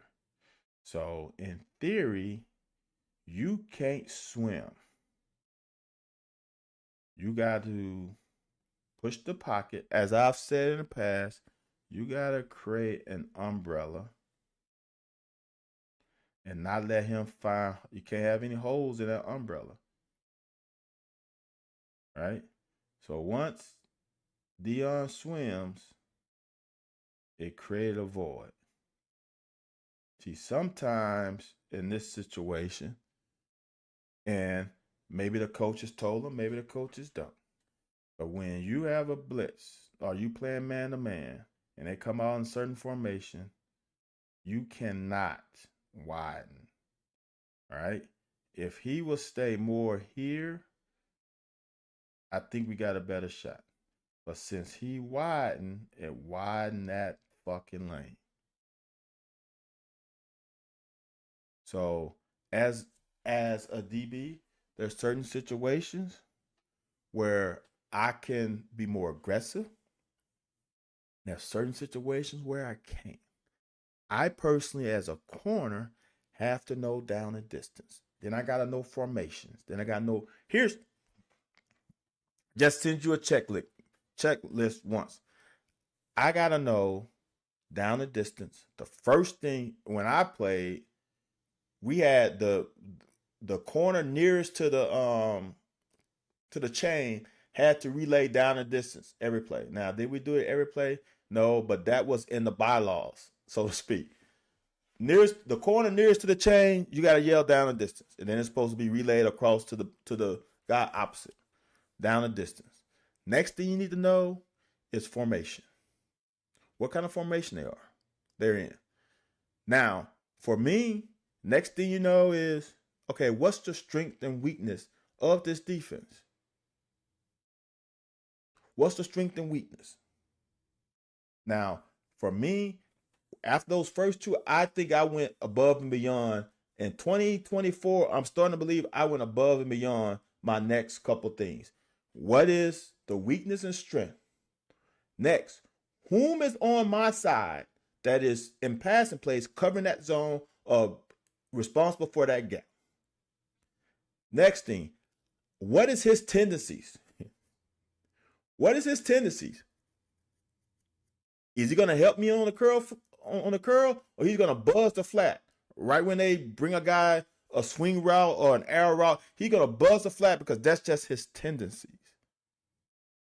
So I know the strength and the weakness. I know my teammates' tendencies. Now that dictates how I play my coverage. Because I'm going to play it differently according to different players. Like I've said in the past, I played cornerback differently with Melvin Johnson playing safety than I played with Reggie Rusk. I played totally different. The same coverage, totally different. Because I knew Reggie Rusk had enough range that he can get beyond hash mark to hash mark. Just little things. So I'm saying that as a defensive back, I would hope the defensive linemen, linebackers would think the same thing.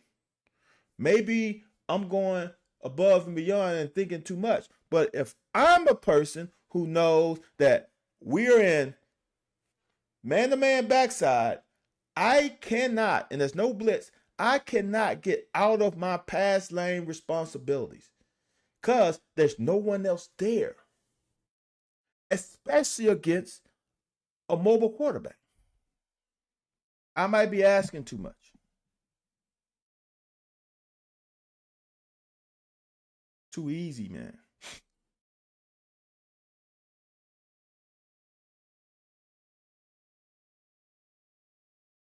David Johnson was like that, but Louisville stuck his eye. Huh? David Johnson was like that, but what you talking about, John K? Because you might have said that earlier. So this is again, ugh, as a corner. This is this y'all. They're in a, as we call it, David Johnson was like that, but Louisville stuck his eye. I'm still lost, John K. This is a closed formation. It's closed. The only guy, they look like they playing too high safety. The only guy in here that can really attack you is that guy and that guy. All right? Those are the two guys. Oh, David Jones. Okay. So those are the two guys, all right? If the tight end blocks and he blocked down, you got to start matriculating downhill. You gotta go. You gotta go here, man. Let's play football. And then when you come downhill, this is the shit that burns my hide. All right. As a corner, you cannot allow him to go this way. You got to force everything to your left shoulder. If he forces everything to his left shoulder, this guy is coming with ill intentions for Pavia. Watch. All he's got to do is turn the ball inside. Look at where D-Jack is. And look at DJ Waller gets pancaked, but he gets pancaked without maintaining leverage. Fuck. So now that's 10. Now that's 20. That's a big run because, again, you got to get in the run game. Is our D-line creating another line of scrimmage, or are they pushing us? Look at that. Look. And I don't want to hear this bullshit about fucking double teams. I don't want to hear it. You cannot get pushed 3 yards back.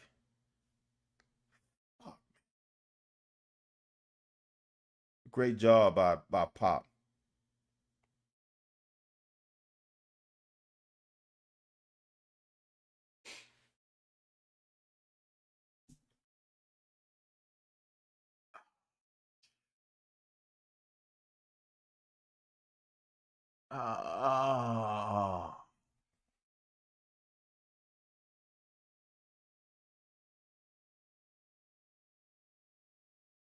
So we rush, we blitz Ty Bryant.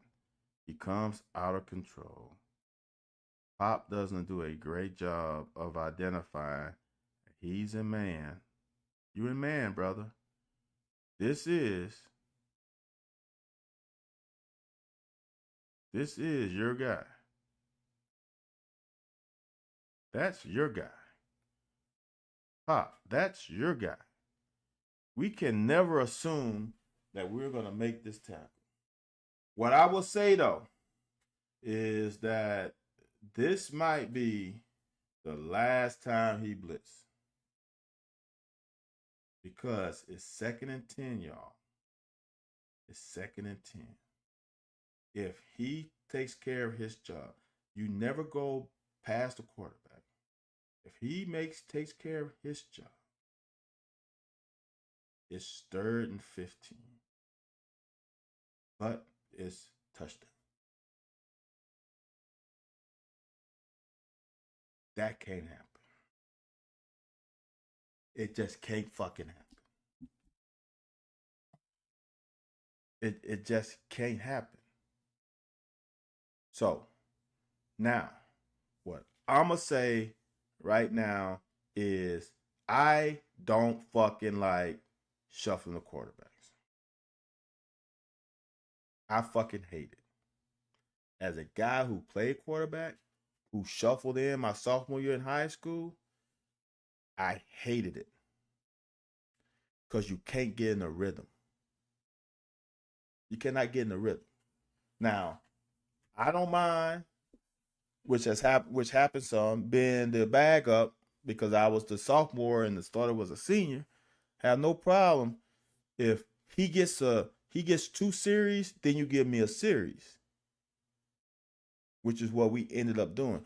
But to sub in mid-drive is a no-no in my opinion. There's no rhyme or reason. No rhyme or reason. As someone said earlier, give Wilcox the fucking rock some more. Go 2 back. This is not needed. All right. Now this is why I don't like these tight views, because I want to know why Brock escaped backwards. why he escaped this way, because this is a damn good pocket. I want to know why he escaped to his right, because he's looking to his left. Why? What made him leave? Why not stay there? Why not stay where he's at? Why did he? Why did he abandon the pocket? Depending on what you call deep shot, AJ. Yes, we threw some deep in routes. I don't think we threw another go route. Why did he leave the pocket?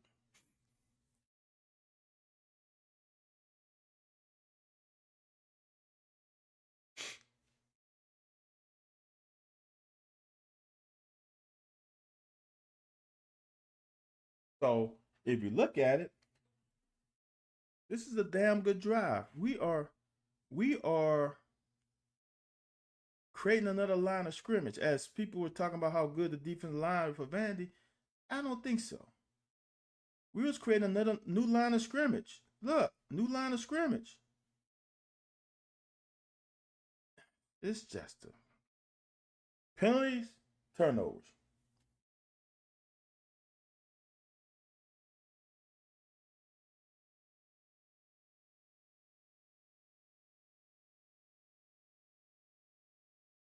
Then we got a penalty on this one, did we not? Legal formation, maybe. Legal formation. See, this is the other shit.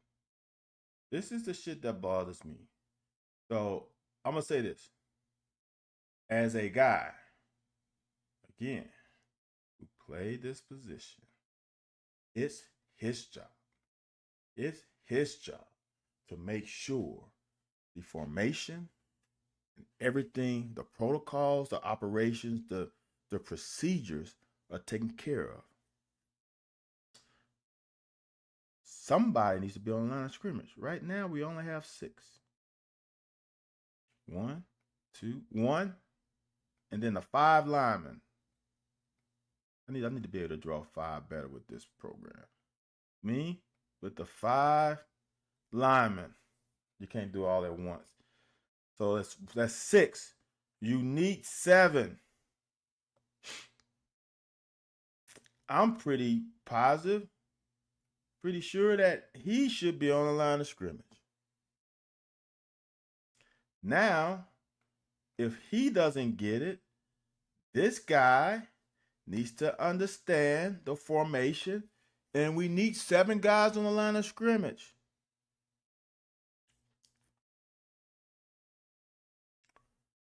AJ, what's that called?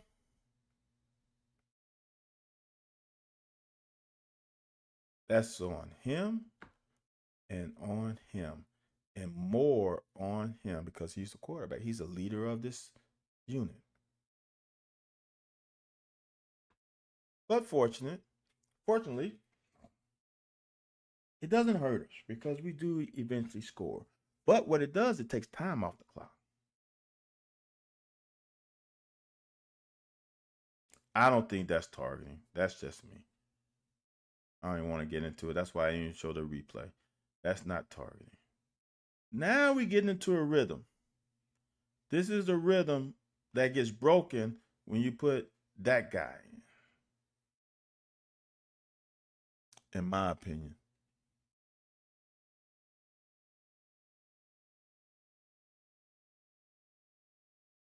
I don't think you need to run a quarterback that much.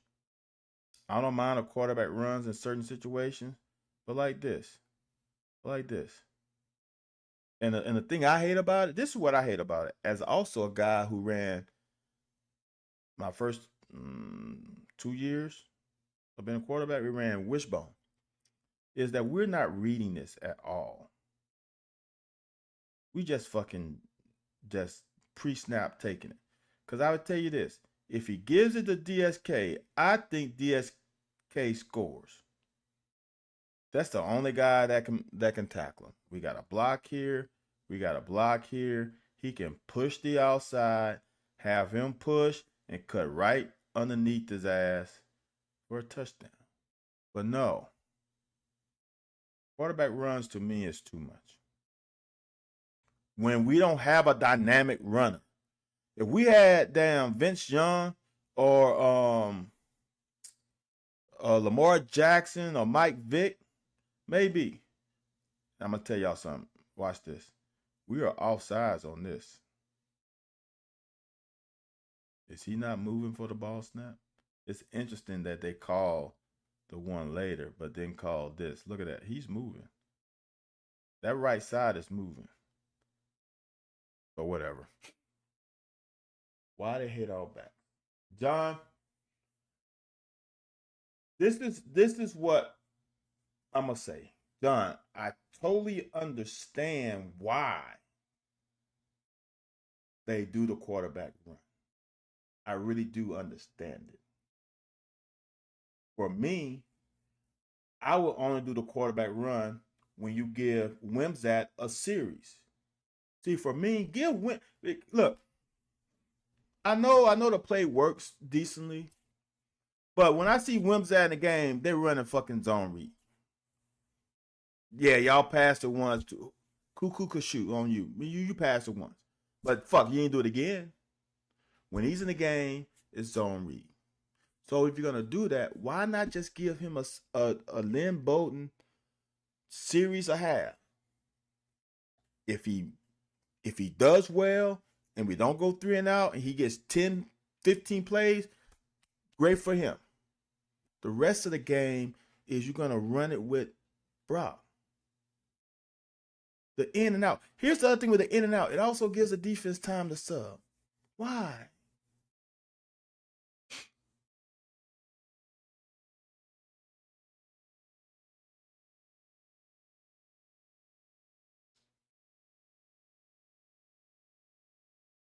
Microcosm.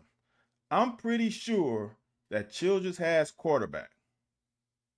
See, this is the kind of stuff that even though that's not his man, you make sure this first. That's just me, y'all. Like, where's Pop going? Who does Pop have? Like, this is the little shit.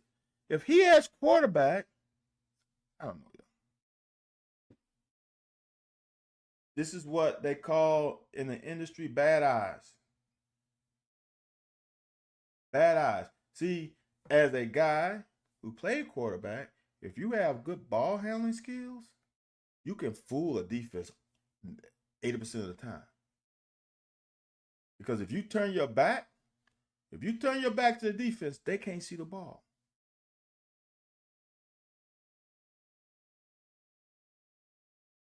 Good job, Weaver. But this is again. Is this the one? Hold on, y'all. Is this the one where Mike Stoops gets on? No, this ain't the one. It's another one.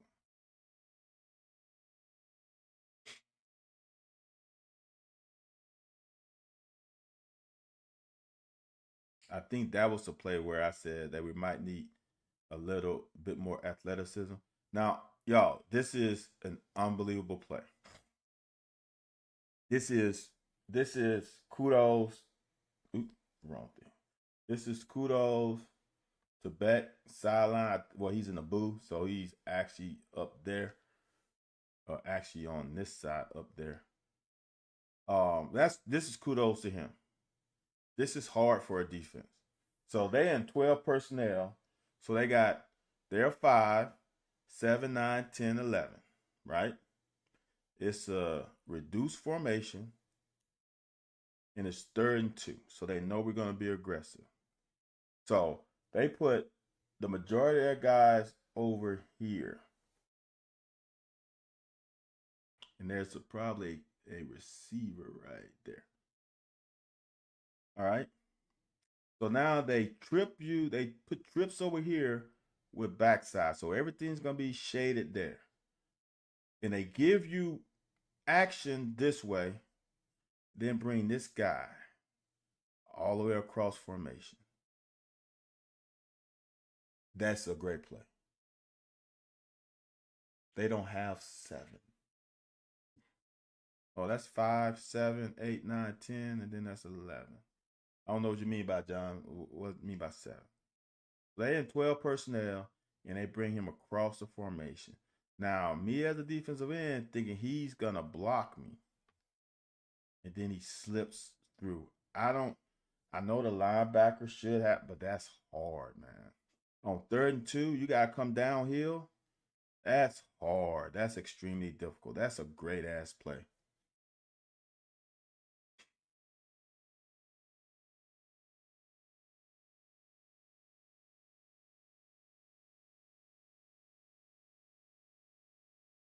Ooh, ooh. As I've been saying on here for a minute, D-Jack is so sound and does a lot of things the right way. He really has to respond to that. That's why this play is so successful. He responds, but once he puts his foot in the ground and sees that it's not a run, he gets depth immediately. Watch. One step, oh shit, gets depth. Then he just makes an athletic play. Great fucking play. Now, I'm gonna be serious with y'all right here. I thought ball game. Not ball game like that, but I thought, oh, if we score now, it is a scary game. Oh, I'm sorry, JD. JD, why don't you have your earbuds in? Come on, man. You know better. Why don't you put your JD? See, that's your fault. It's 12 o'clock in your house. You know this after dark. Come on, JD. Don't be putting that on me. I'm sorry, Miss Drummond. I'm sorry. Not really, but I'm sorry. So this is a drive. This is a big drive. You get points here, y'all. You get points. I really like where we are. I want to get ahead on them. Rhythm. See, now you affect the rhythm. We just got him in a rhythm, and then we affect it. Now we got a holding call. Now he makes a bad decision. This is a bad decision. I want y'all to understand. It's a bad decision. This is blocked really well. This guy is butt naked open. He's butt naked open. Oh, my bad, JD. Hey. If you see me and all, I got that Juicy look, hands up. My bad. All right. So he's butt naked open. I'm gonna show you from the end zone. So that's the corner, right? Number 30 is the corner. The safety comes up and makes this tackle. This is a guy. Berrien is somewhere in here. Wide open. All right. Just wide open. I don't know if you can see him. All right, let's go in. Yep, there you go. Right there. That's not Berrien. That's Ferry. I thought it was Berrien. Wide open. All right. I want y'all to see this. That's the nearest guy to him. Right? That's the corner. Let's watch. Now, he will have to set his feet, but he has enough time to set his feet because this guy loses contain. Bing, bing, bing, bing, bing. He's got suckered in. And Caddy's got to do a better job. But look. So, honestly, my first option is DSK. That's my first option. He ain't there. My second option is let me peek deep for a second. Let me see, because this guy's got to get, he has to get time to get it over. So I'm going to peek deep right now.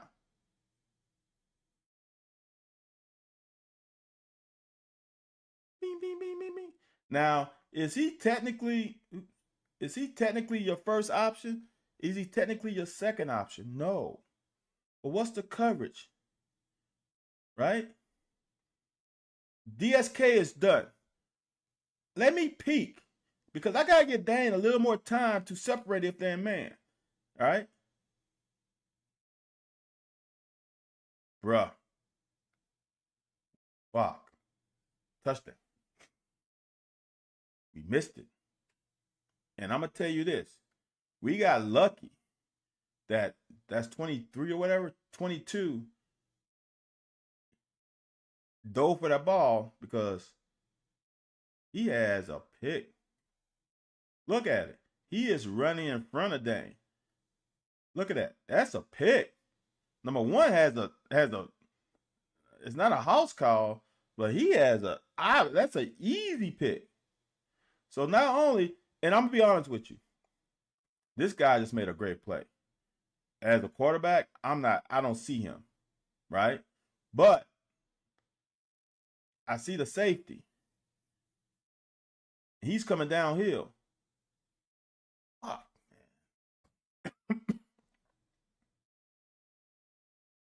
man. Butt naked open. And that wasn't a catch. And I actually, so I don't listen to the broadcast, y'all. I can't stand the broadcasters, but I did listen when I excuse me, when I was cutting this thing up just to see what they said, and they was like, "Oh, that looks like a catch." There's not disputable evidence that said it wasn't a catch. Bullshit. That was not a catch. Second and 20. Now we get ourselves in real good range. Third and 11 is big. Better than third and forever. When this guy settles into the pocket and doesn't fucking get happy feet, he throws a good ball. Now we're first down, y'all. We're first down. JD, you would never realize it from the sideline. It's just too ground level is horrible. Like that's like as I'm just as a quarterback, ground level is horrible. Be honest with you. That's why. So for high school guys, that's why quarterbacking on any level. See, and this is what I was taught in Little League, and this is why I'm so blessed. Is that the average and below quarterbacks look at their receivers. The great quarterbacks and the elite quarterbacks look at the defense knowing where my receiver is going to be. The elite quarterbacks are able to throw their receivers open. Yeah, that's what I'm saying, JD. But the thing about it, right, at ground level, as a quarterback, you have checklist operation. Now I don't know what their operation is, but this is why I love Coach Smith. Not love all the things he did, but I love what I'm gonna just say he taught me because I'm not sure everybody was listening, but I listened. Is his thing is, guys, I'm gonna give you all the operation procedures of the coverage. If you go by these procedures and guidelines, you'll be able to, you will never not be prepared for whatever the offense can give to you. But within the framework of that, you have to be a playmaker. I can't make you a playmaker, but I can give you the pluses and the strengths and weaknesses, which he did. I give you the strengths and weaknesses of the defense. I can tell you where you're supposed to be. I can tell you what your procedures and guidelines are, who you're supposed to read, all that stuff. But then you got to be the one that make plays. I can't make you a playmaker. I can't. That's for you on a field of play and you doing what you best see fit within the framework of the scheme to make a play. So on that, the barrier is not an option. It's a glorified flood route. Farrier is the clear out guy. He's just a dummy route. But you're a dummy route. Quarterback sees, here's for me. This is for me. And this is coming from, I played the position. Now, a flood route where you have either two receivers in the back, and the back's running the arrow route, and then the slot receivers run the sail, then number one's run the go route. You look at the corner should be gone anyway, so you're looking at the guy who's playing the flat. So you go short and intermediate. All right. So that is, you got your flood route on the same side of formation. And this is me just talking football. As a quarterback, if I got the flood route, all three of my receivers on the same side of formation, then I go from short to deep. Sometimes it's better to go deep to short, but let's go short to deep. All right. So I go short to deep. So now we need to throw the 2-yard pass or the 10-yard pass. Okay, in this situation, when the second level is coming from the opposite side of the field, I gotta give him time. So I'm looking short. It's done. I can peek deep because I gotta give the intermediate route time to get all the way across the field. Right? So now I look deep, I look short. Let me see what happened to deep before I come back down to the guy who's coming all the way across the formation. All you gotta do is look. That doesn't mean you're gonna throw it, but he's in the route. Plus, you see the corner there. You're like, what the fuck? He's over there. So where's my other guy? You peek. That's what the great ones do. That's what the really good ones, not the great. That's what the really good ones do. Shit, man.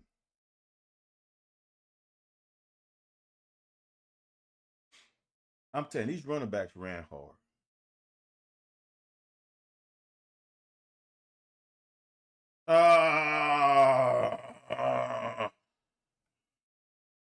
It's 7-7. This guy made a great tackle, no doubt about it. So their guy made a play. But we got the ball on the 25-yard line. 25-yard line. Fuck. Them points, man.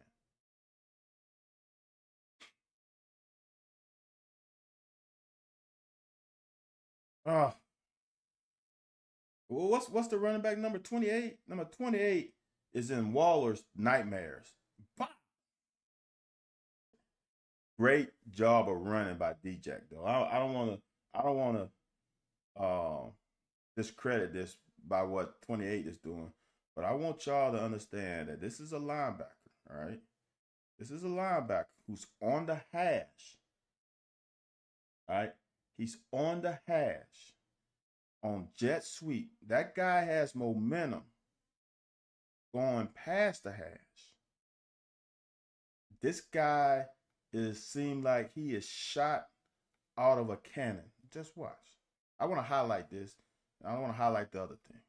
Just watch the speed that D-Jack. That was a change in. He went from third gear and he skipped fourth. He went from third to fifth right there.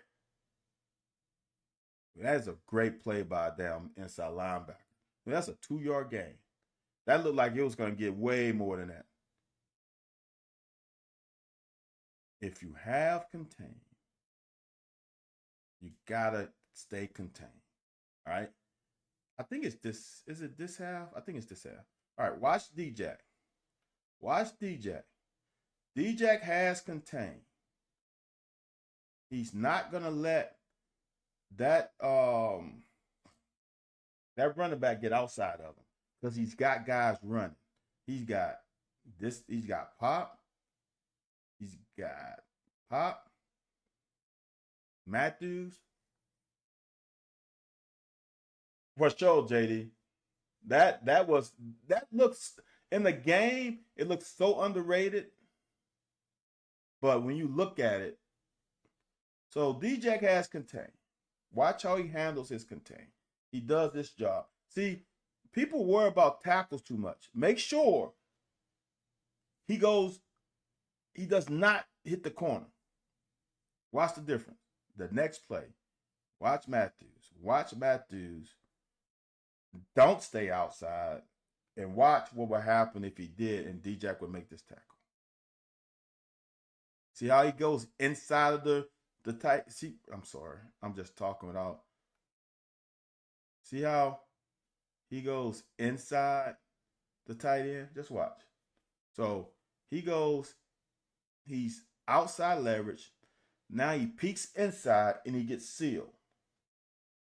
If he doesn't get sealed, D-Jack makes that tackle because he would be out here.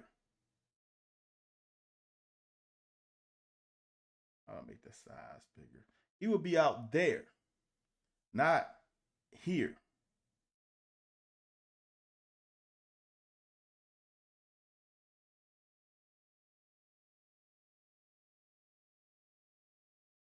So that is just undisciplined. I know he's not coached that. Right, AJ? He's not. You got Big Dion running. You got D-Jack over there. And now here's the deal. This is why it's so big. All right. From the bottom of the numbers to the sideline is 7 yards. So you made D-Jack with a pretty good down quarterback have to run 7 more yards. 9 actually, because the top of the numbers is 9. 9 more yards to try and cut him off. And he barely makes it. So now, that's not a big deal because we stop it, right? Yes, it is because this thing is tick, tick, tick, tick, fucking ticking.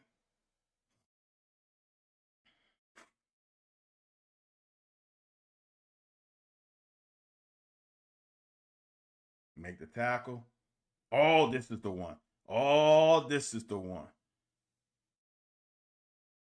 Mike is on him. Damn it.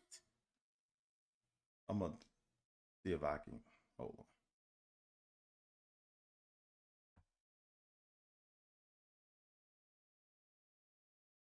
I'm going to play the play. I'm going to try to find this on the YouTubes. And so next play. Pop made up for it. He does. I don't know if the scheme is not fitting him, but it's something that's not clicking totally. And he's frustrated. Mike Stoops is frustrated, and that's a problem. That's a problem. That's a problem because he is instrumental in his defense. He is very important in his defense. And when he is upset,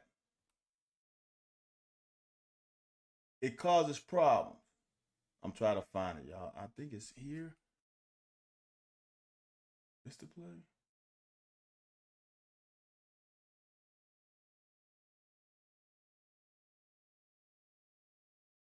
Right here.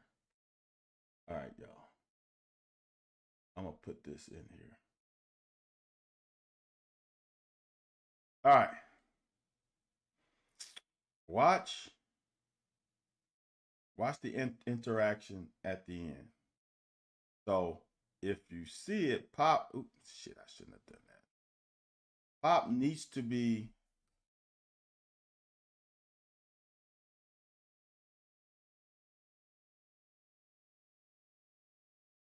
Can't get out leverage.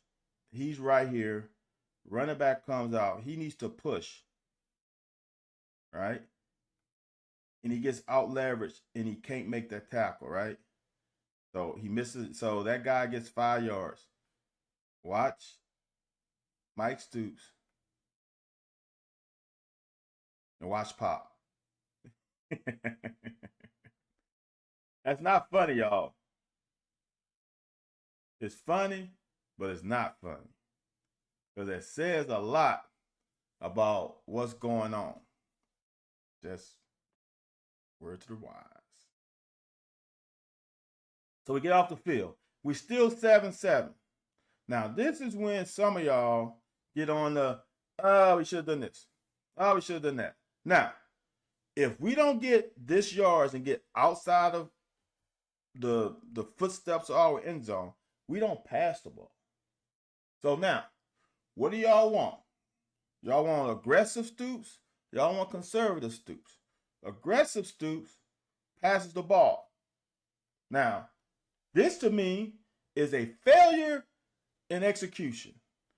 What is this? Somebody ain't doing the right thing. Because honestly, this should have been illegal men downfield. Because Mincy and DSK are downfield blocking. So, is this supposed to be a safe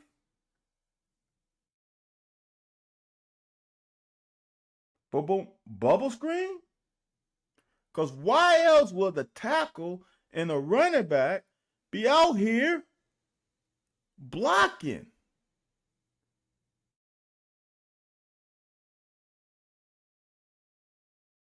Somebody help me. Help me.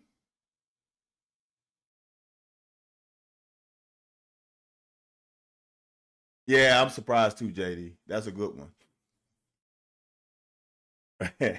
John wants running back. I would like go in 7-7. No, AJ, fuck that. See, but AJ brings up a point. That's why coaching football is very difficult. Because you can be conservative, right? Make them use their timeouts and punt the ball and really going to have, at worst, 10-7. Because Vandy, I'm not going to talk about the last drive. So you could do that. But here's the deal. And this is why it's so disappointing. And this is why I, as a former player, on a college level, on a pro level is even more, I put the onus on the players more than anything else.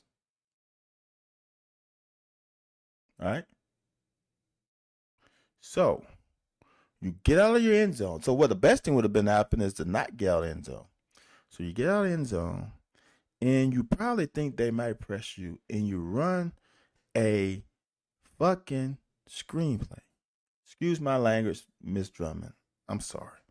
You run a screenplay that somebody doesn't get the call. In football, all it takes is for one guy to make a mistake.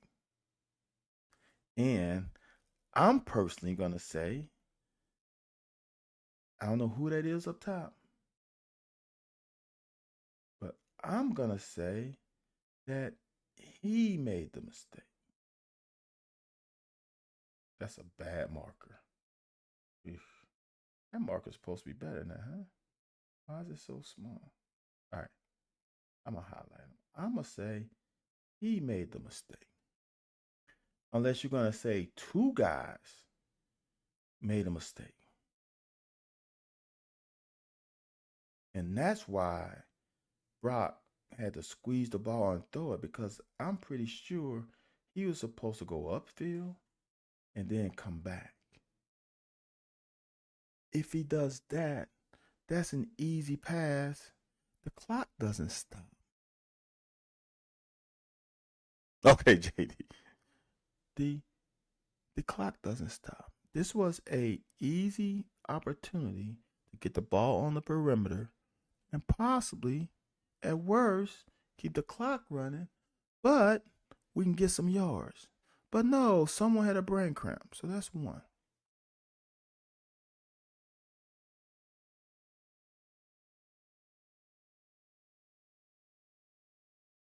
Second 10, I don't know.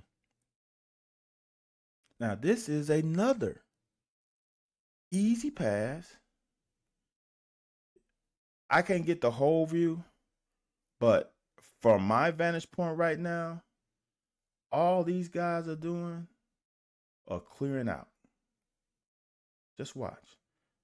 They are running hard. They're clearing out for him to throw this little. He's going to hide, sink back. So that is another play that could run the clock, potentially get a first down, but also takes one of those timeouts off. But damn, we can't even damn execute right here. All right. If he catches that, y'all, if DSK catches that, right? If he catches it right there, do you think he could have got the first down? Because now he stumble, and these guys just came into the field of play because they're getting depth because those guys ran them off. So here's what I gotta say to y'all. And I say it all the time, regardless of the play call, if you execute, you have a chance. We had 2 damn plays where there was 0 execution. That first down play and this third down play were basically extensional runs. But when you don't execute,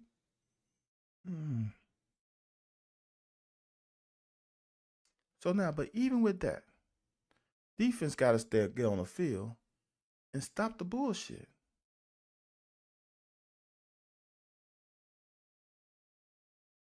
Here, y'all.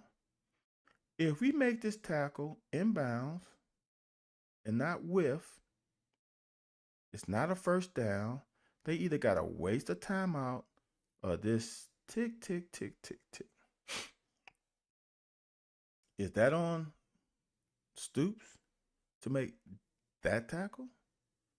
Break down. Don't cross your feet. Ooh. Oh, I don't. That's a tough one. That's a tough one, JD. I'm gonna put it. Just like my onus is on the players. My onus is always on the quarterback. Quarterback got to throw a better ball. In that situation, you got to hit him in the numbers. He's right in front of you. He's not running full speed. Just hit him. Put it on his. Put it on his front shoulder. He's right there. Put it on his front shoulder.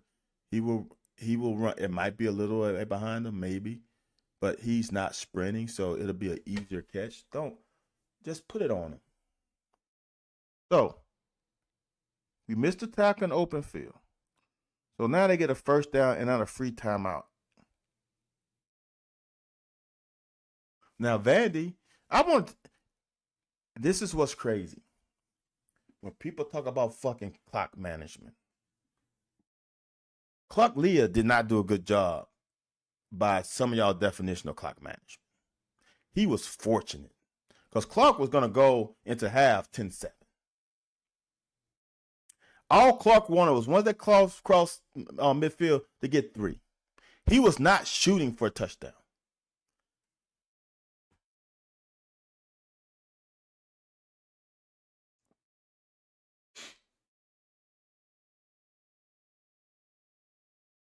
Now this is a great ball. I ain't gonna lie. That is a great ball. But this is why for me, I don't like running man. But that's a great throw. No lie. Get a little pressure on him. Now it's 57 seconds. 2nd and 10. Good job of. So now, 52 seconds left. Clark still has 2 timeouts. He doesn't use one. This clock gets down to 22 seconds before he, no, under 20 seconds before he snaps it. If we stop this play, he's comfortable with 10. Now, when Stoops did it, y'all were upset. But his guys executed. This was not, he let 30 seconds run the clock and he's got 2 timeouts. All right. This is the last play, y'all. So I'm going to give you a quick DB lesson. Right now, these are the 2 guys you got to worry about. Where is Childress lined up? He's lined up outside of the receiver. Therefore, he has outside leverage. When you have leverage, you make sure they don't beat you to that leverage. If I have outside leverage, you better throw that fucking ball inside. Because for me, as a DB coach, I tell my guys, as a DB coach, if you got inside leverage, I'm going to be pissed if they complete an inside route. Make them throw the longer throw outside. If they complete an out route in man-to-man, tip your fucking hat to them. You lined up inside. If he runs out, you are just beat by alignment. So don't ever, I will never, as a DB coach, if we play man, be upset if they run out route and you are in his hip pocket and he throws a great ball to the outside shoulder and they complete it. They know that. The guys I've been coaching now for 3 years, they know that. So they know coach ain't going to get pissed off, so I ain't got to worry about it. All right? If you play an outside leverage and you get beat on a fucking out route, I'm livid. So, can we all agree? Can we all agree that right now he is outside of that receiver?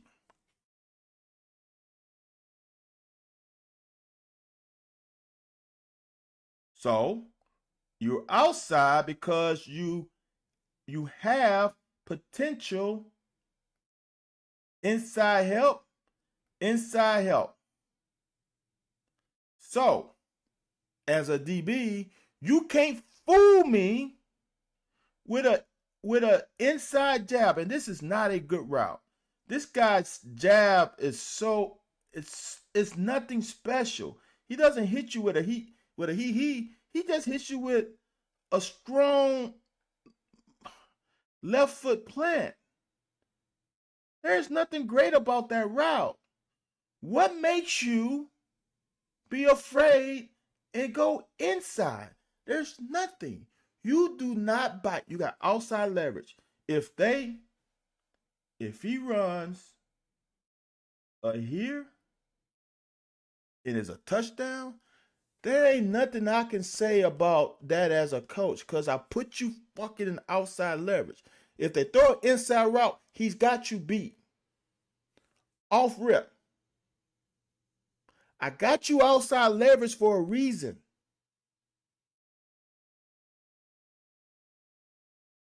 He's outside leverage and gets beat by a simple ass route. Opportunist and a fucking score. That's horrible. That's absolutely horrible. They put you in outside leverage and they run an out route. He ran the route into the leverage. They ran the route into the leverage. You don't bite on the end. You don't bite. All right.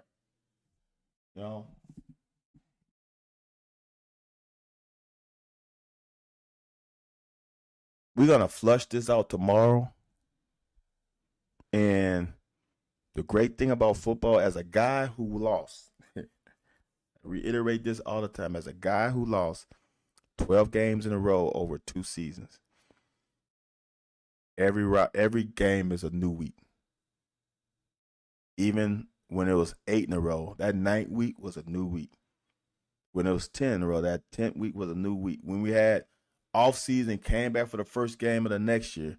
That first game was a new game.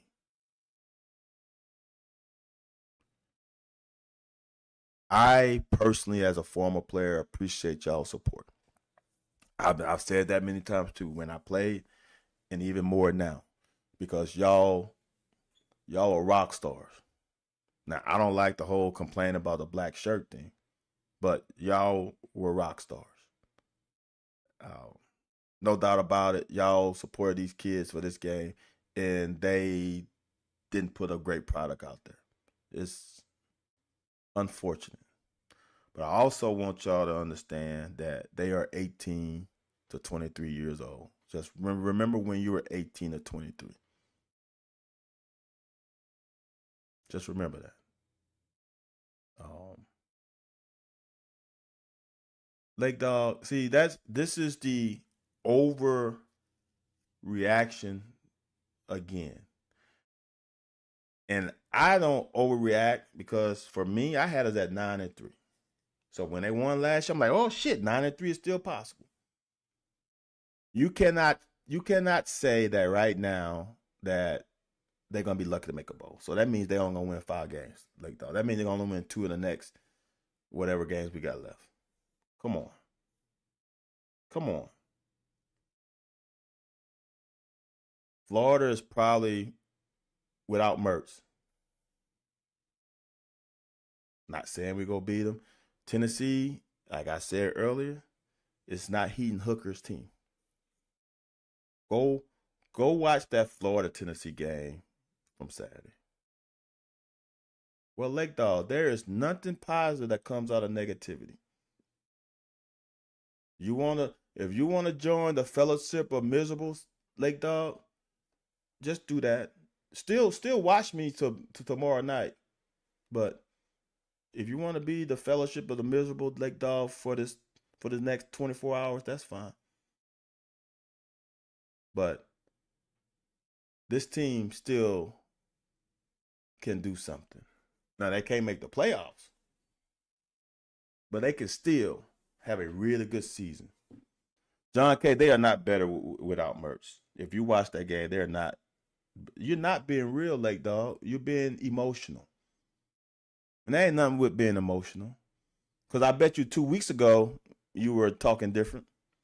Now you're being real because they lost to Vandy, who beat Alabama. Vandy should have beat Missouri if you go watch that game.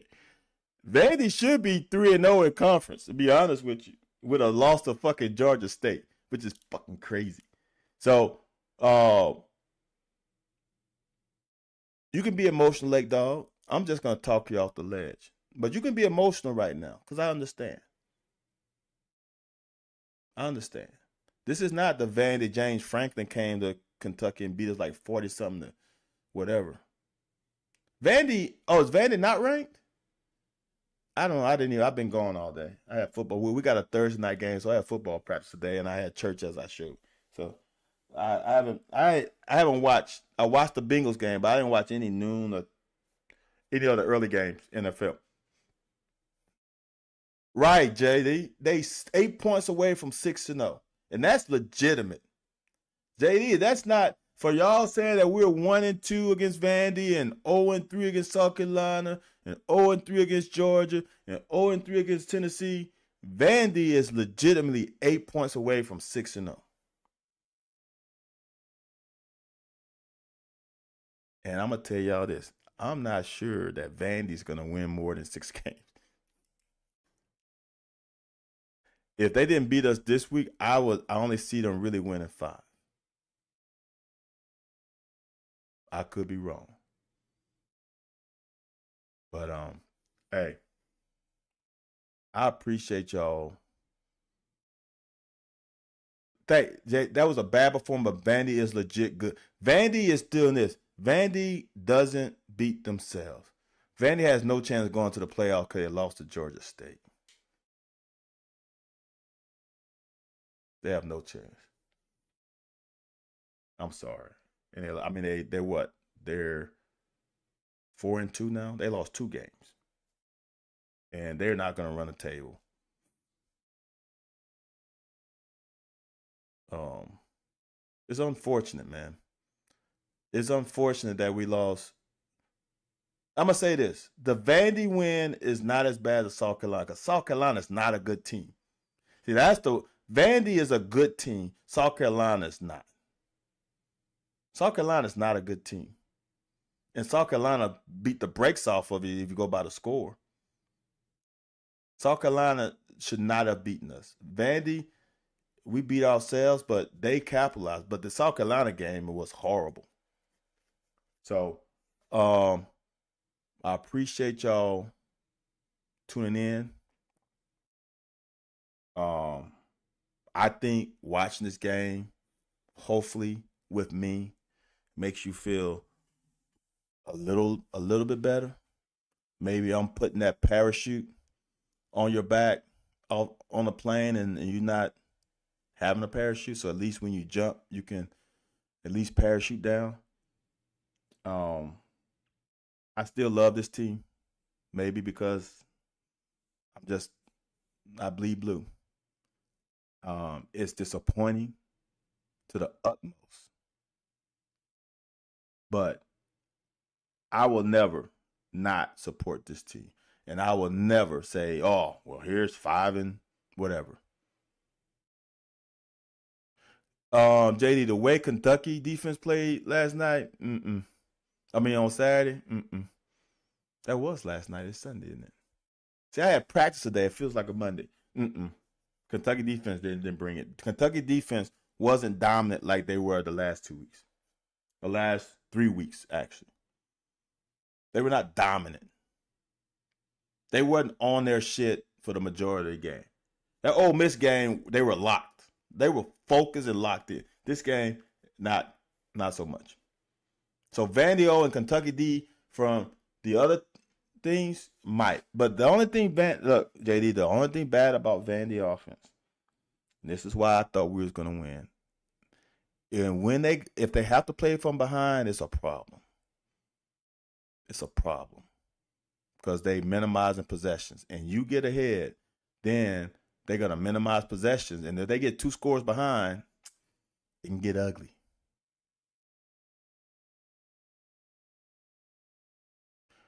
For sure, JD. You're right. 20 should win. You're right. That you're not lying.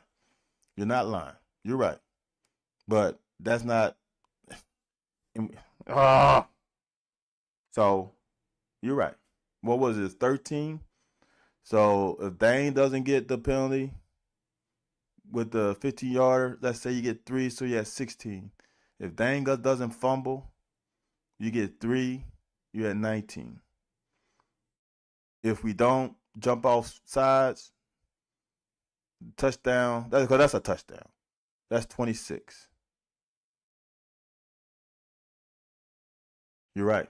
Should have been 26-20. And that's being conservative. That says we're going to kick the field goal and get the touchdown at the end. So that's 13 points. You're right, JD. But this defense has elite written all over it, and they were not elite. As I don't want to talk about it. I apologize to y'all fans as a former player that they didn't put a better product on the field.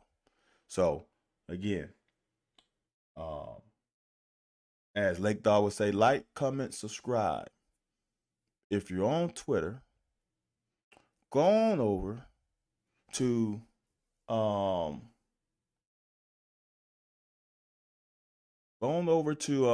YouTube and like me on YouTube. All right, like me on YouTube. So yeah, Lake Dog, 4 touchdowns in 4 ACC games. You're right. It's not good. All right, y'all. I'm out. Again, like I was saying, go help me out on YouTube. Um, sus- subscribe to Driving with Styles, and get my subscribers up. So if there anybody who wants to advertise You can advertise. We can work something out. Um, but other than that, y'all, I see y'all tomorrow to flush to finish. Sometimes you got a double flush. Well, we're gonna have to double flush. So we flush tonight, and we have to flush again tomorrow to get this down, stink out our system. But I appreciate y'all tuning in, all the faithful, and I see y'all tomorrow, same time, same station.